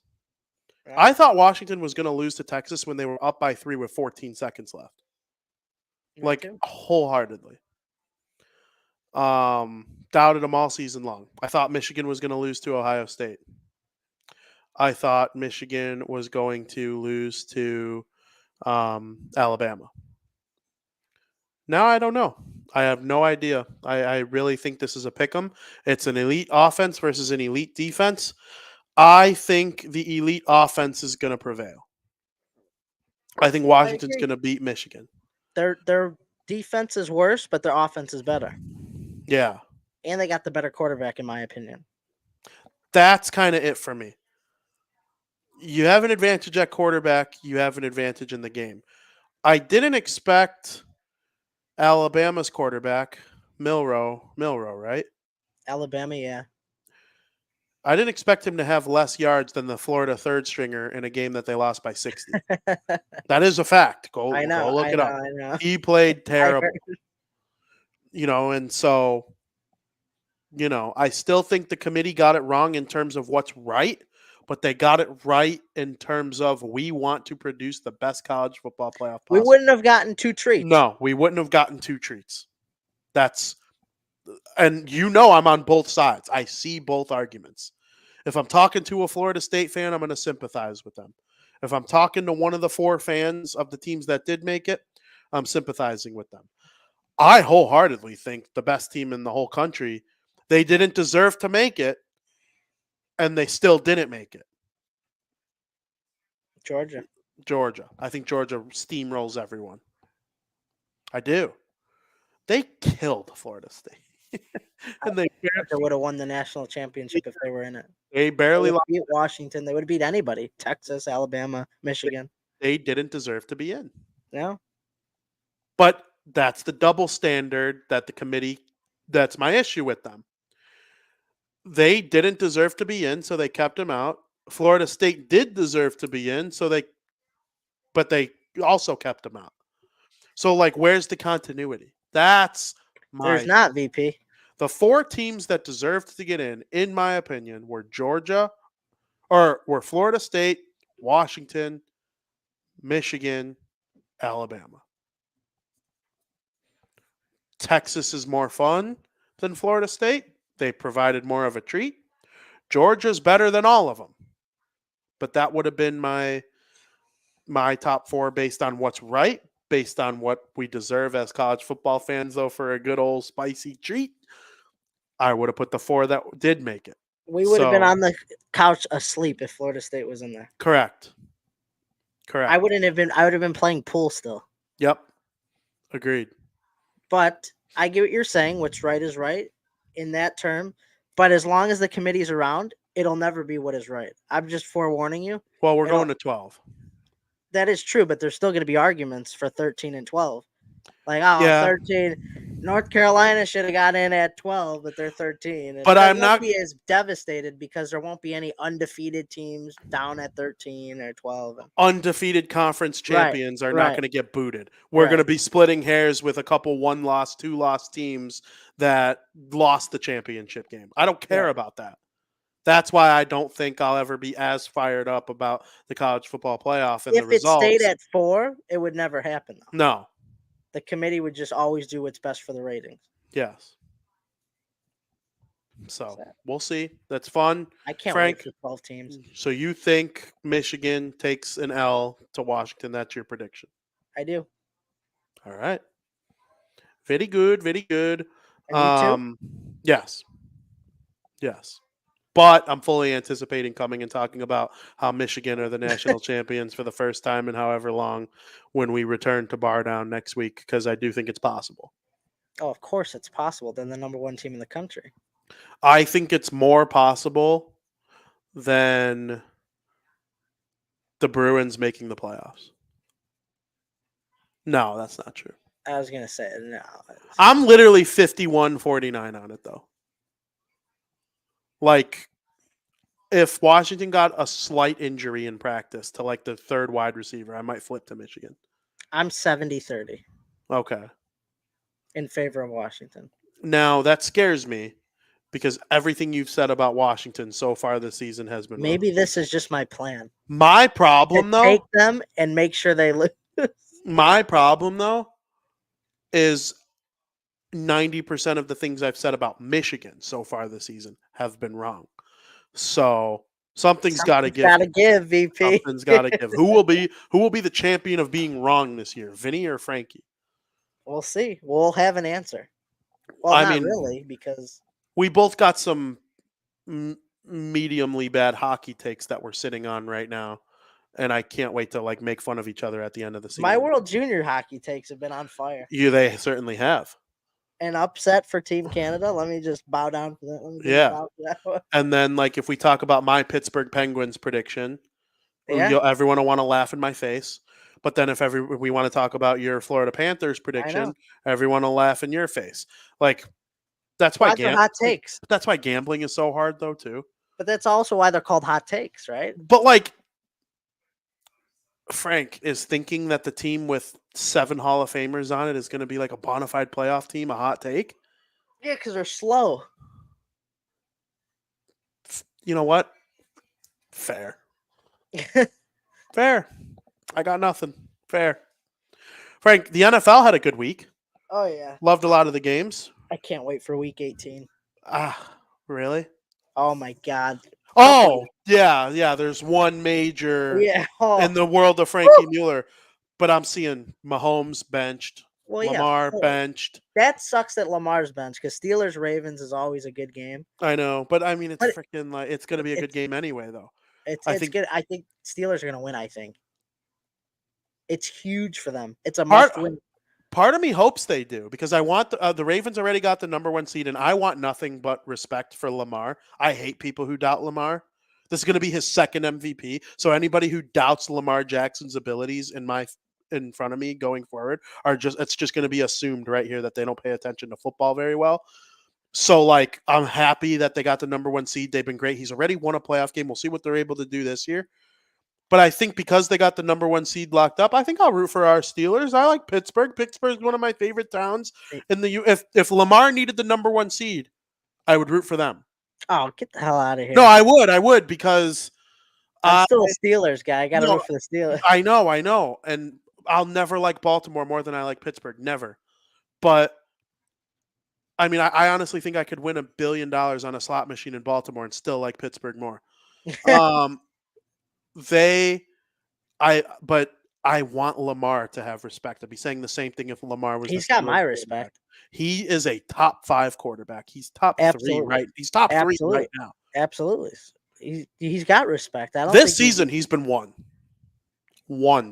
Yeah, 100%. I wouldn't take any quarterback in the NFL over him this season. I completely agree. I think if Mahomes was on a different team that had receivers that didn't lead the league in drops, Travis Kelce's age has shown a little bit this year with how much he's been limping and whatnot.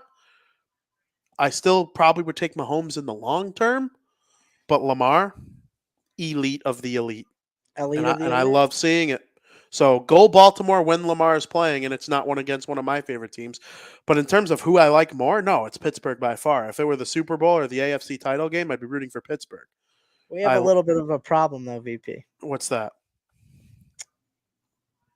I'm going to need the Jaguars to take a big fat L this Sunday and miss the playoffs for the Steelers' sake. I don't think that means they miss playoffs, though. Well, the only way – well, maybe not, though.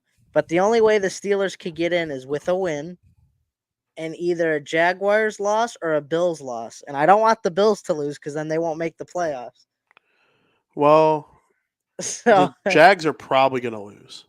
No, not necessarily. I also, breaking news, I don't write for Black and Teal anymore. Oh, fuck I'm the Jags. I'm fully on the NHL and White Sox now for Fansided. All right, well, screw the Jaguars. So, and you know what? Since that happened, the Jaguars have gone 1-5. So honestly, very very You funny. killed them. I killed them, but I'll always root for them because my entire purpose of writing for Black and Teal was to try and earn some more money and do better in life, and it just didn't work out. So I love Trevor Lawrence going all the way back to Clemson. But hey, if it means the Steelers getting in for you, screw them. I need this. That's the only way. The Steelers, Jaguars, and Bills, I don't think all could get in. No, Right? no. I want the Bills to get in if I got to choose over all of them. Yeah, I really like the Bills a lot. Oh, Frank, you don't want to admit that you like the Bills more than the Steelers. I don't know. Oh, no. I don't know. You better hope the Steelers miss because they're going to play the Bills in the first round. Oh, they're cooked then. The Bills would win that hands down. Oh my In god! Buffalo? Is that funny? I just Did you unlocked. I just unlocked the You didn't scary. unlock it. I didn't say that. You're just making up I'm telling random your dad. I'm accusation. telling your dad. Listen, my dad knows how much I like the Bills. I talk his ear off about him. Oh I my love God. Josh Allen. That is Everything very about funny. Josh Allen was like he wears my number. He wears come on. So does He can't get- Celebrini.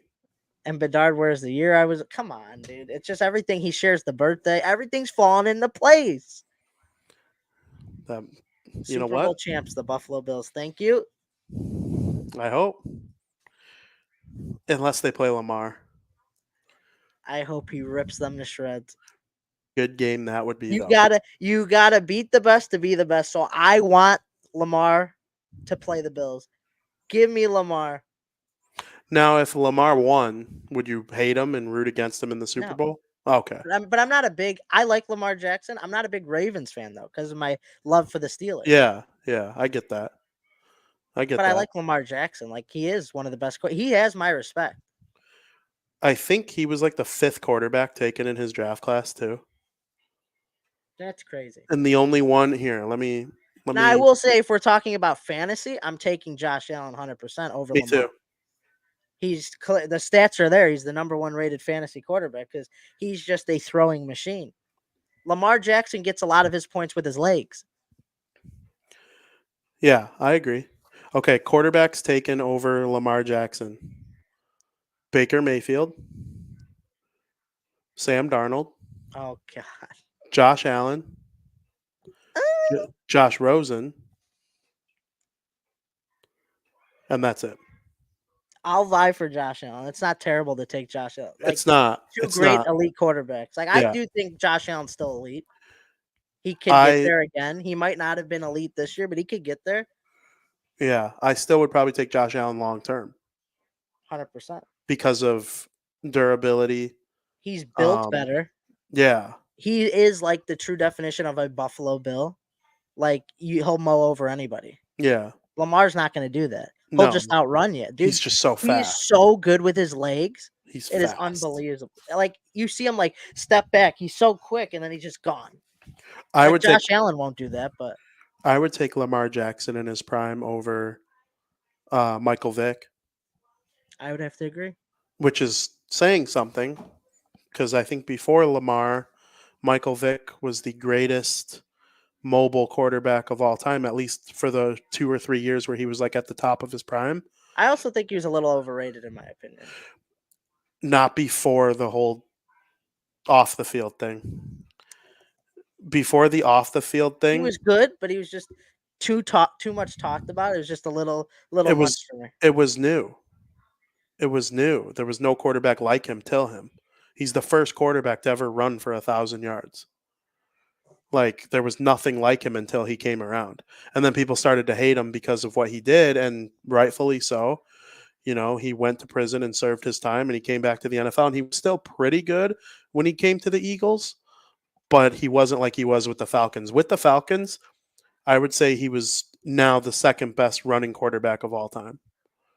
And Lamar, there's a reason every record Lamar breaks, it's like Michael Vick's record. Like he until Lamar came along was really the He's a only great one quarterback. the only one of his kind. I think Lamar throws a prettier ball. I Michael still Vick was a prick though. yeah, of To do course. what he did with the Yeah, dogs, it of was just messed course. up. Of course. But I don't know. It should be a I'm lot of fun watching the playoffs though. I'm I'll very never excited. forget when that whole thing came out about him and the dog fights. They're like, hide your beagle, Vixen Eagle. Yeah. That I mean, that was kind of like, It's like a morbid joke, but it's funny. yeah. Yeah, 100%. Well, you know, I do think very few people in the world have ever done something so egregious and then so quietly and so gracefully taken their punishment and then did better with their platform than Michael Vick. Because Yeah. now Michael Vick like is the leader of like lots of charities that like lead to like good things for animals. Hmm. And so I do think, there are people who are going to never ever ever forgive him, and I understand. Um, I don't know if forget is the right word or forgive is the right word or forget. No, I don't know what I'm trying to say. They might forget. Well, yeah, I get what you're saying. Forgive but don't forget. That's how I feel. I Yeah. won't forget what he ever did, but like I think you could find a place for forgiveness in a lot of Everybody ways. deserves a second chance, right? It's like Yeah, and he got it, and nobody's perfect. he's Everybody's been gonna make mistakes. yeah, mistake was egregious, but he was also very young. I'm not making excuses. Horrible person for that. But like I do think I do think we need a little more forgiveness in the world sometimes. And Michael Vick, out of many people who have made similar mistakes, Yeah. probably handled it, okay. He went to prison. You didn't hear from him. Hmm. And now he's like, you know, big into things that are charity work to go against some of the things that, he got himself into trouble for. So, and, he's out of prison and obviously came back to the NFL, but here, let's see. He was suspended. Yeah, it was a dogfighting investigation. Um, then He he was came found back. guilty on it. Yeah, he came back to the Eagles, post NFL career. Um, yeah, now, oh, I didn't realize he's been on TV as a analyst. Yeah, he also went through bankruptcy in his career. Michael Vick has a very interesting life. And obviously, people have forgiven him because he wouldn't be on TV having the jobs he does and the platform he does now if people didn't. Yeah, Like, I agree with you. It's horrible. But 100%. Yeah, he's got all sorts of, I'm looking right now, he's got all sorts of charities. Wow. And, sometimes guilt breeds giving is bred from guilt, which is totally true. But I don't know. But as far as football, I do think he's like, there's a reason. Like with Justin Fields, Michael Vick got brought up. I think Michael Vick was trending on Twitter at one point last year because of something Justin Fields did. Um, who probably is the second best running quarterback in the league right now, just in terms of like pure ability to run with the football as a quarterback. mhm. But I don't know. It should be fun to watch the playoffs, though. I truly can't Oh, wait. I can't wait. Truly can't wait. All Next right, week? Frank. It is time for the first video game corner. Hopefully, you made this a little PS heavy, knowing where I'm at in life. But if you didn't, it's okay. If I'm sure there's a couple nods It's of. tough. There are some things I need to know though, and that's why I wanted to do Frank's video game corner for the first time in 2024. The floor is yours. Well, I'm probably if there's specific questions you could ask me. I have a few things written down, but December to January is always a very slow period in the video game industry. Like no matter what like website you go on, like IGN's always slow, right? Because all the big games are released leading up to the holidays, so their games are sold just in time for the holidays and they make a ton of extra money off of them. There's not a lot of news that comes out from December to January. It's like things really start picking up the beginning of February, but I do have some news. I mean, I'm sure you heard about how Steamboat Willie and Mickey Mouse, their copyright expired or whatever. So now there's like a Mickey Mouse horror game that's been announced. Um, Nightmare Forge Games has announced it's called Infestation Origins. It's a new 1 to 4 player survival horror co-op game. And the aim is to infuse nostalgia with Mickey Mouse, but mix it with a bit of terror. Um, it's a little weird, but we're gonna see that a lot. We saw that with Winnie the Pooh when his copyright was up. They made like a horror movie, Winnie the Pooh, Blood and Honey. I mean, that stuff's gonna happen with Mickey Mouse now. There's already movies in the works and stuff like that. There's a horror video game announced that's gonna be taking place too with Mickey Mouse. They're also, you might like this. There's also rumors about a Nintendo Switch 2 being announced this year, which I fully think is going to happen because I heard those rumors well throughout 2023. I know it's coming. So I'm expecting a big announcement from Nintendo. We're kind of due for a big Nintendo announcement, right? Like we're hearing all this stuff about PlayStation 5, Xbox. Nintendo's going to want to rival that. And I think they're going to, because they know like there's not going to be any plans for Xbox or PlayStation in 2024 to have like that extra console, or like they're not going to have the Xbox Series X Pro or something come out. Nintendo might want to make a statement and release that big announcement by having like a Switch 2 announced this year. I could fully see that happening. And what I thought was crazy, I don't think I told you this, but I know I told Joey this. GTA 6 is going to be so massive and require so much power that they already said that the Nintendo Switch 2 wouldn't be able to run it. And that console's not even out yet. It hasn't even been announced yet. And they're already saying that console would not be able to run GTA 6, which I thought was crazy. Like of how powerful your system needs to be to run Grand Theft Auto 6, that a console that hasn't even been announced yet wouldn't even be powerful. Like, how do we know it's not going to be powerful? That's like, just to me, that was just crazy news. And then also, I thought it was cool because I know you got Jedi Fallen Order. And you mentioned like you love that it's canon. Well, there's a game that Ubisoft's developing called Star Wars Outlaws. It was originally supposed to be released this year, early 2024, but it'll now be pushed back and released at the tail end of 2024. But the best part about this is it's going to be canon to the Star Wars storyline. And it takes place between episodes 5 and 6. Just like Cal Kestis is canon, there's this girl named Kay Vess. So she'll also be canon in Star Wars Outlaws. So that'll be cool.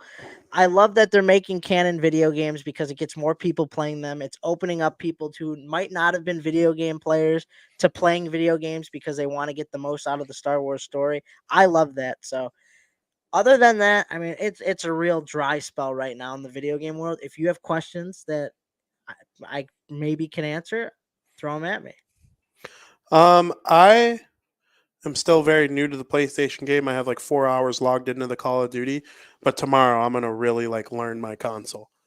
I Tomorrow can't wait I'm for you gonna to do that. dive in and I'll basically know everything I need to know. Like I will consider myself an expert of it by tomorrow because I have a couple clear um, things that I need to like learn, and I'm excited to do so. I also recommend not putting it on sleep mode. Um, just messes it up in the long run. Like it's not gonna ruin your console, but it's just gonna make like things buggy. I Hmm. mean, still, you think after all this time since the Xbox One's been out and sleep mode's been a thing, and the PlayStation 4 and all that, it's like shit gets buggy, and it's like you haven't fixed that in 10 years. Like Yeah, what's going on? Like you have the feature for a reason, but then again, your brother made a good point. It's the same way with computers. Computers need to be shut down every once in a while too. It's like sleep mode's just not always the best thing, and I don't know. I don't know. yeah. Well, I'm gonna make sure that I turn it off every time I know I'm not going to be using Right. it for a while. Um, but if it's going to be an hour or something, I probably won't. Or No, if I right. need games downloading, that's been That's a thing true. for me lately. Yep. Get Downloading all all your the stuff games that I got. downloaded as quick as you can. Yeah, 100%. But yeah, I'm excited to play. I'm happy What are you that playing tomorrow? I'll play COD and Jedi. That's my plan for tomorrow. Campaign or online? For what? COD. Oh, online. It's I'll fun. probably play the campaign at some point, but I heard it's it's short, Hmm. so I won't. I probably will dive into it on a day where I can. You really could beat it in one sitting. Yeah, which I probably could tomorrow. I just don't know if I want to spend my whole video game day doing that. Right. You know what I'm saying? Hmm. But like the Devils don't play. I'll probably watch the Bruins play the Penguins. Because that's an exciting matchup in my brain. But we'll see how it goes. I'm looking forward to it, though. I'll be seeing you, I believe. Tomorrow, yes, you will. Very, very cool. Frank, I think it's time for you to recap what went on in 2023 and look ahead to what's coming up with this segment in 2024 in America's favorite podcast segment of the week.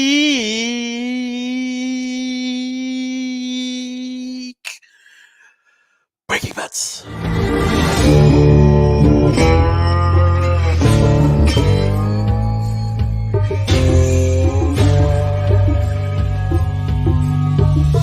Where's my money, bitch? Where's my money? Bitch. Well, this is the first Breaking Bets of 2024. So here's the recap of 2023, VP. Not great. 156 picks deep. That's crazy that I did it the whole year, right? I kept track of it the whole year. I'm going to do it again. It was a lot of fun. Here are the final records for all the sports leagues that we dove into. But the one thing to take away from, because I'm going to be keeping track of the win-loss in units for the whole year. Can I make one comment? Go ahead. Being 0-1 in the CFL, just very funny. It was like I had to that You week. got the one. You got the one wrong, and you were like, you know what? There was literally there was like no hockey, there was like no nothing. I'm like, I don't know what to do. So I was like, all right, Very funny. maybe there'll be more CFL in 2024. Not based on that record. Hey, I was 1-3 in the NFL, and we bounced back extremely well. Yep. Going up 5 games above 500 in that's pretty good. And your one win was the Super Bowl. Yeah. That's objectively funny. But we didn't keep track of the units for the entire year. We only did since October 11th. And we were ahead. If you followed every single one of my picks, taking the size of the units the way I said, you ended from October 11th through the end of the year ahead. So I cannot wait to see what that brings in 2024, keeping track of it for the entire year. We'll see what happens, but I'm excited about it. So, without any further ado, I'm going to start off with the Devils and the Capitals tonight. Only 2 hockey games tonight. Vinny's got that smirk on his face. The last time I gave a pick involving the Devils, it was against the Devils, but tonight And what happened? And the Devils won. Tonight, VP, I'm taking the Devils money line. Money line's a bit heavy at minus 155, but we're going to bet to win 3 units. We're going to kick off 2024 with the Devils win here. The New Jersey Devils are on a bit of a roll. They hit a bit of a roadblock when they played the Bruins this last time. But this is a great spot for the Devils to pick up from right where they left off before that Bruins game and really make a push during the second half of the NHL season for a playoff spot. Charlie Lindgren has already announced to be sitting Tuesday's game yesterday against the Penguins and tonight's game against the Devils. Kemper played last night, so are they going to roll with him in back-to-back games, or are they going to give Hunter Shepard the start? Now, VP, you may remember, Hunter Shepard did beat the Devils once this year back in October. So they're probably going to give Shepard the start here. But take it with a grain of salt because he did give up 4 goals. It was early on in the season, and he really didn't look that great at all in that game. Devils will seek revenge on Shepard and get their first win against the Capitals this year. Devils money line minus 155, bet to win 3 units. My second pick, another game I'm jacked for, VP. It's the Buffalo Bills and the Miami Dolphins. We're taking the Bills money line at minus 166. Bet to win 5 units. We're going large. If the Bills win, they win the division and they make the playoffs. If they lose, they're eliminated from postseason contention. This is a massive game for the Bills, more so than the Dolphins. Like, of course, the Dolphins want to win the division. But if they lose, they're still in the playoff. They already clinched the playoff spot. Now, I haven't loved what I've seen out of the Dolphins defense all year, and they really struggle against top teams in the NFL, not named the Cowboys. So the Dolphins are in a playoff spot no matter what. Give me the Bills to take this game and win the AFC East. I'm pulling for them hard. I really think they're going to win. Please don't let me down, Josh Allen. This is a big game. And finally, how could I not include this game in the first breaking bets of 2024? We got the Washington Huskies facing off against the Michigan Wolverines. I'm going to take the Huskies plus 4.5 at minus 110. Bet to win 5 units. I'm done doubting the Huskies. Both defenses are great, but I give the offense and quarterback edge to Washington. I've seen Washington carve up some of the best teams in the nation. We talked about how we both thought they were going to lose to Oregon both times they played them. I believe they could do it once more. They could carve up Michigan. Michigan looks shaky against Alabama, and even if the Huskies don't end up winning this game, there's no reason why they shouldn't be able to cover a 4.5-point spread. That's a lot. Hopefully, we're in for just as good as a treat that we got from both semifinal games. But Huskies plus 4.5 minus 110, 5 units. First breaking bet 2024 is complete. I don't think the Bills are automatically out if they lose. I heard if they lose, they're out. If they win, they're in. No, there are scenarios where they could get in even if they lose. It'd have to be something crazy. Miami already clinched a playoff spot. That I knew. Win or lose, they're in. That is Sunday Night Football, right? Oh, yeah. Last game of the season. It's the There's last not a game. better way to end the season than that game. So they will know if it's win or go home by the time it's kickoff. For sure, no matter what, if they win, they're in. If they win, they're in as the 2 seed. Yeah, they win the division, yeah. Yeah. Isn't that crazy? Yeah. How bad they were? They could be the 2 seed. Yeah. But here. This is from CBS Sports. Who's the author? Shayna McCarrison. The Buffalo Bills have 2 very different possible fates as we head into the regular season. One option is that they could end up with a number 2 seed in the AFC and could have a home game to kick off the playoffs. Another scenario puts them at home next week, but it would be at home on their couch watching the other teams as they sit eliminated. If the 10-6 Bills defeat the 11-5 Dolphins in Week 18, they will not only make the playoffs, but they will be the AFC East champions. If they lose, they will rely on what happens with both the Pittsburgh Steelers and Jacksonville Jaguars, as well as the Houston Texans game against the Indianapolis Colts. For the Bills to be eliminated from the playoffs, a few things need to happen. First, the 9-7 Steelers need to defeat the Baltimore Ravens, who are currently 13-3 and have secured the number 1 seed. While that may seem like a reach, the Ravens will likely be resting many starters for much of it, if not the entire game. Baltimore is coming off a 56-19 win over the Dolphins. Since this article has been written, we have found out that Lamar Jackson is being benched in favor of Tyler Huntley, in addition to other starters on the Baltimore Ravens. Well, of course. The 9-7 Jaguars would also need to defeat the Tennessee Titans, who stand at 5-11. The Jags are coming off a 26-0 win over the Panthers, while the Titans are coming off a 26-3 loss to the Texans. The third piece of the puzzle is the Texans-Colts game cannot end in a tie. The winner does not matter, but someone must win when they face off.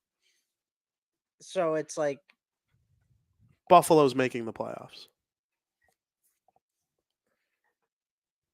you would think. I don't. But want I the- think they're. want the I think. division. I think they're going to win. That's a get. They're not, even if they clinch the playoff spot, neither team is resting their players because they want to win the division. Yeah, I literally can't wait. I It's- am so excited for Sunday Night Football. You couldn't have a better way to end the season. There's not another matchup I'd rather see right now with implications on the line than that. Yes, me too. Like too. they flexed it perfectly. Yep, absolutely. I couldn't agree more. And Frank, I like your bets. I hope this year is a very fruitful one for everybody that follows you. Very, very good stuff. Now, before we get out of here, is there anything you got to get off your chest? Listen, Joey Parisi, sorry I'm late, but at least I didn't. Where is his breaking bets? He picked one bet in the NFL, and that's just what we happen to be talking about. Like, what are you talking about? This is you just make no sense. We talked about video games for 10 minutes. Like, we stopped talking about football for a while, and then your one bet had to do with Sunday Night Football. Unreal, this Sorry. guy. I'm We'll see sorry, if I bro. get an invite to wherever you go for food tomorrow. Wow. Wow. No, I'm kidding. You're more than welcome. It's not up to I me. hate both of you. What do you mean? I'm excited to play my video games. I don't need you. You're don't need you. You're 0.3 KD. My 0.3 KD. No, even though I've let both Joey and I's girlfriend play, and Oh, I you watched. played COD already? Oh, me? Yeah. Yeah, I'm Oh, I didn't- good. Frank, I'm good. I don't know why. I'm not that good at COD, but I'm good at this one. Like every game I play, I'm well over 1. It's crazy. I've never been this good at COD. I don't know if it's the game. I don't know if it's just me poning Christmas noobs. Like I'm a Christmas noob too. I literally got it for Christmas. But like I've been playing COD for 10 years. So maybe I'm a better Christmas noob than the other Christmas noobs. But like I was good every game I played. Now I watched, I'm not gonna out which girlfriend it was, but I did watch one of them go 1-9. So like my KD's probably not great because other people have played it, which is fine. I don't care at all. But like It's not about KD. when I play, I'm good. It's about But winning. I it care is. way more about winning. I do skill. Joey said skill-based matchmaking finally working out for someone. I wish Chubbs was still here. That is how you trash talk. That is fun. That is how you trash talk. Joey, Joey- what Joey just said right there is how you trash talk. Joey brings up a good point. I have to tell the viewers about cherry citrus Mountain Dew. I had it. Uh-oh. It was life changing. Honestly, it was the best dew I've ever tried. It wasn't recency bias because we've tried 30 of them and none were able to top Baja Blast. Which is This celebrating dew- its 20-year anniversary and is starting out all year, Is it? starting now. Is it really? It'll be in stores all year this year, not just the summer. Very interesting to hear that. But cherry citrus, it's called Game Fuel. So it's catered towards gamers. They did something right because if I'm playing Call of Duty, if I'm grinding whatever game I'm playing, that's the perfect dew to have. Like if you had both bottles of Baja and cherry citrus next to each other, I'm choosing cherry citrus every time. You Is are that such funny? a gamer. Yeah, you are such a gamer. Is that so funny? It is so funny. But it's Oh so my true. god. And I'm not the only one. Like, I'm surprised Joey had it at 2. I thought I was overreacting of how good I liked it. But to know that it's his second favorite dew, it's like everybody likes it. It's G's number 1 now, too. It is so good. All right. Here's what I'm gonna do tomorrow. You tried it, right? Or did you Yeah, only but try the yeah, base one? I tried both, but I only had a sip and I really liked it. Here's what I'm gonna do. Since it's called Gamer Fuel. I don't know if you know this about. You probably Game would Fuel, assume this. VP. You probably would assume this. I have never in my life spent my own money on a pop that wasn't plain cola. I have never in my life spent money and got anything other than cola. Not Diet Cola, regular cola. It's either RC, Pepsi, or Coke, and then every now and then a cherry version of one of those. And I'm talking every now and then.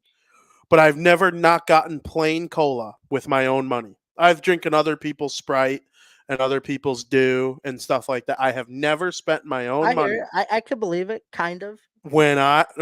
there's no kind of. I don't like anything else really except a couple Mountain Dew fair. flavors. That's fair. I'm gonna get me a cherry citrus tomorrow, It and was I'm gonna drink it while playing my video games. I It's couldn't gamer believe it. fuel, and it's gonna fuel me tomorrow. I will post pictures on social media. I would have never guessed it would have been that good. I mean, I'm pretty sure we were like, do we even try the Game Fuel? Because it's not like the Mountain Dew one, like, but it is. It's a brand of Mountain Dew. It's like Yeah, it's not like I don't know. I don't even know how to give a good example of like it's not like rain and then you have rain storm. It's like its own I tastes don't like an know. entirely different drink. Yeah, but it's still Mountain Dew. It's Yeah. just a slightly different name. It's still in the Mountain Dew family. So of course we tried it and it's like unreal. I Very couldn't good. believe it. I couldn't believe it. Very good.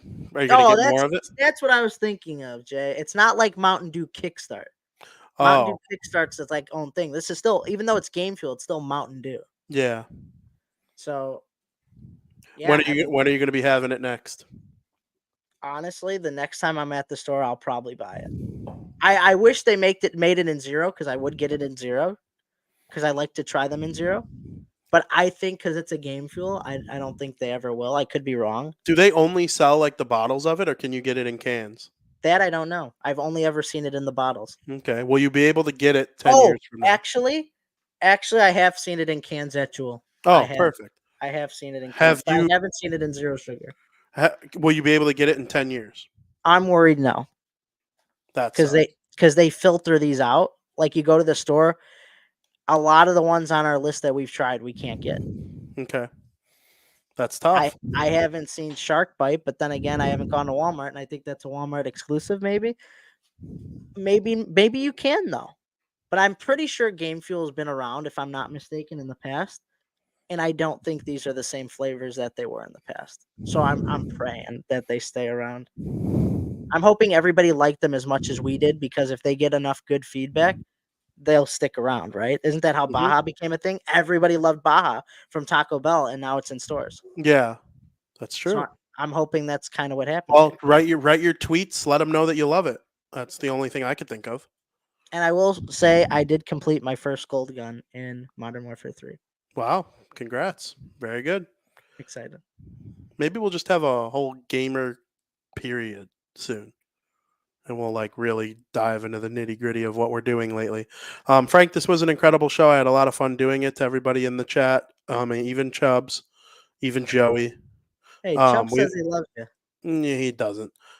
Travis Foster, we love you very much. Skokes, Tom, you guys are incredible. To everybody who didn't comment but still were here, we love you almost as much as Chubbs loves me. It's been a good time. Very, very good time. Can't wait for the weekend. Everybody enjoy. Big week 18. A lot of backup quarterbacks, a lot of teams resting their guys, but a lot of scenarios where teams are going to be going all out, especially Sunday Night Football between the Bills and the Dolphins. I literally cannot wait. It's going to be so great. Just saying, it gives me the chills. So great. And, the following week we'll be previewing Wild Card Weekend. It's going to be incredible. Very much looking forward to it. And then, of course, all the NHL action. You could follow at The King Bean and at Vinny Parisi on Twitter to keep up with us as we react to things going on in the NHL. Been so fun. And I can't wait to talk to everybody next week, 11 a.m. tomorrow, Crosstown Crosstalk. We'll see you then. As always, thank you for listening.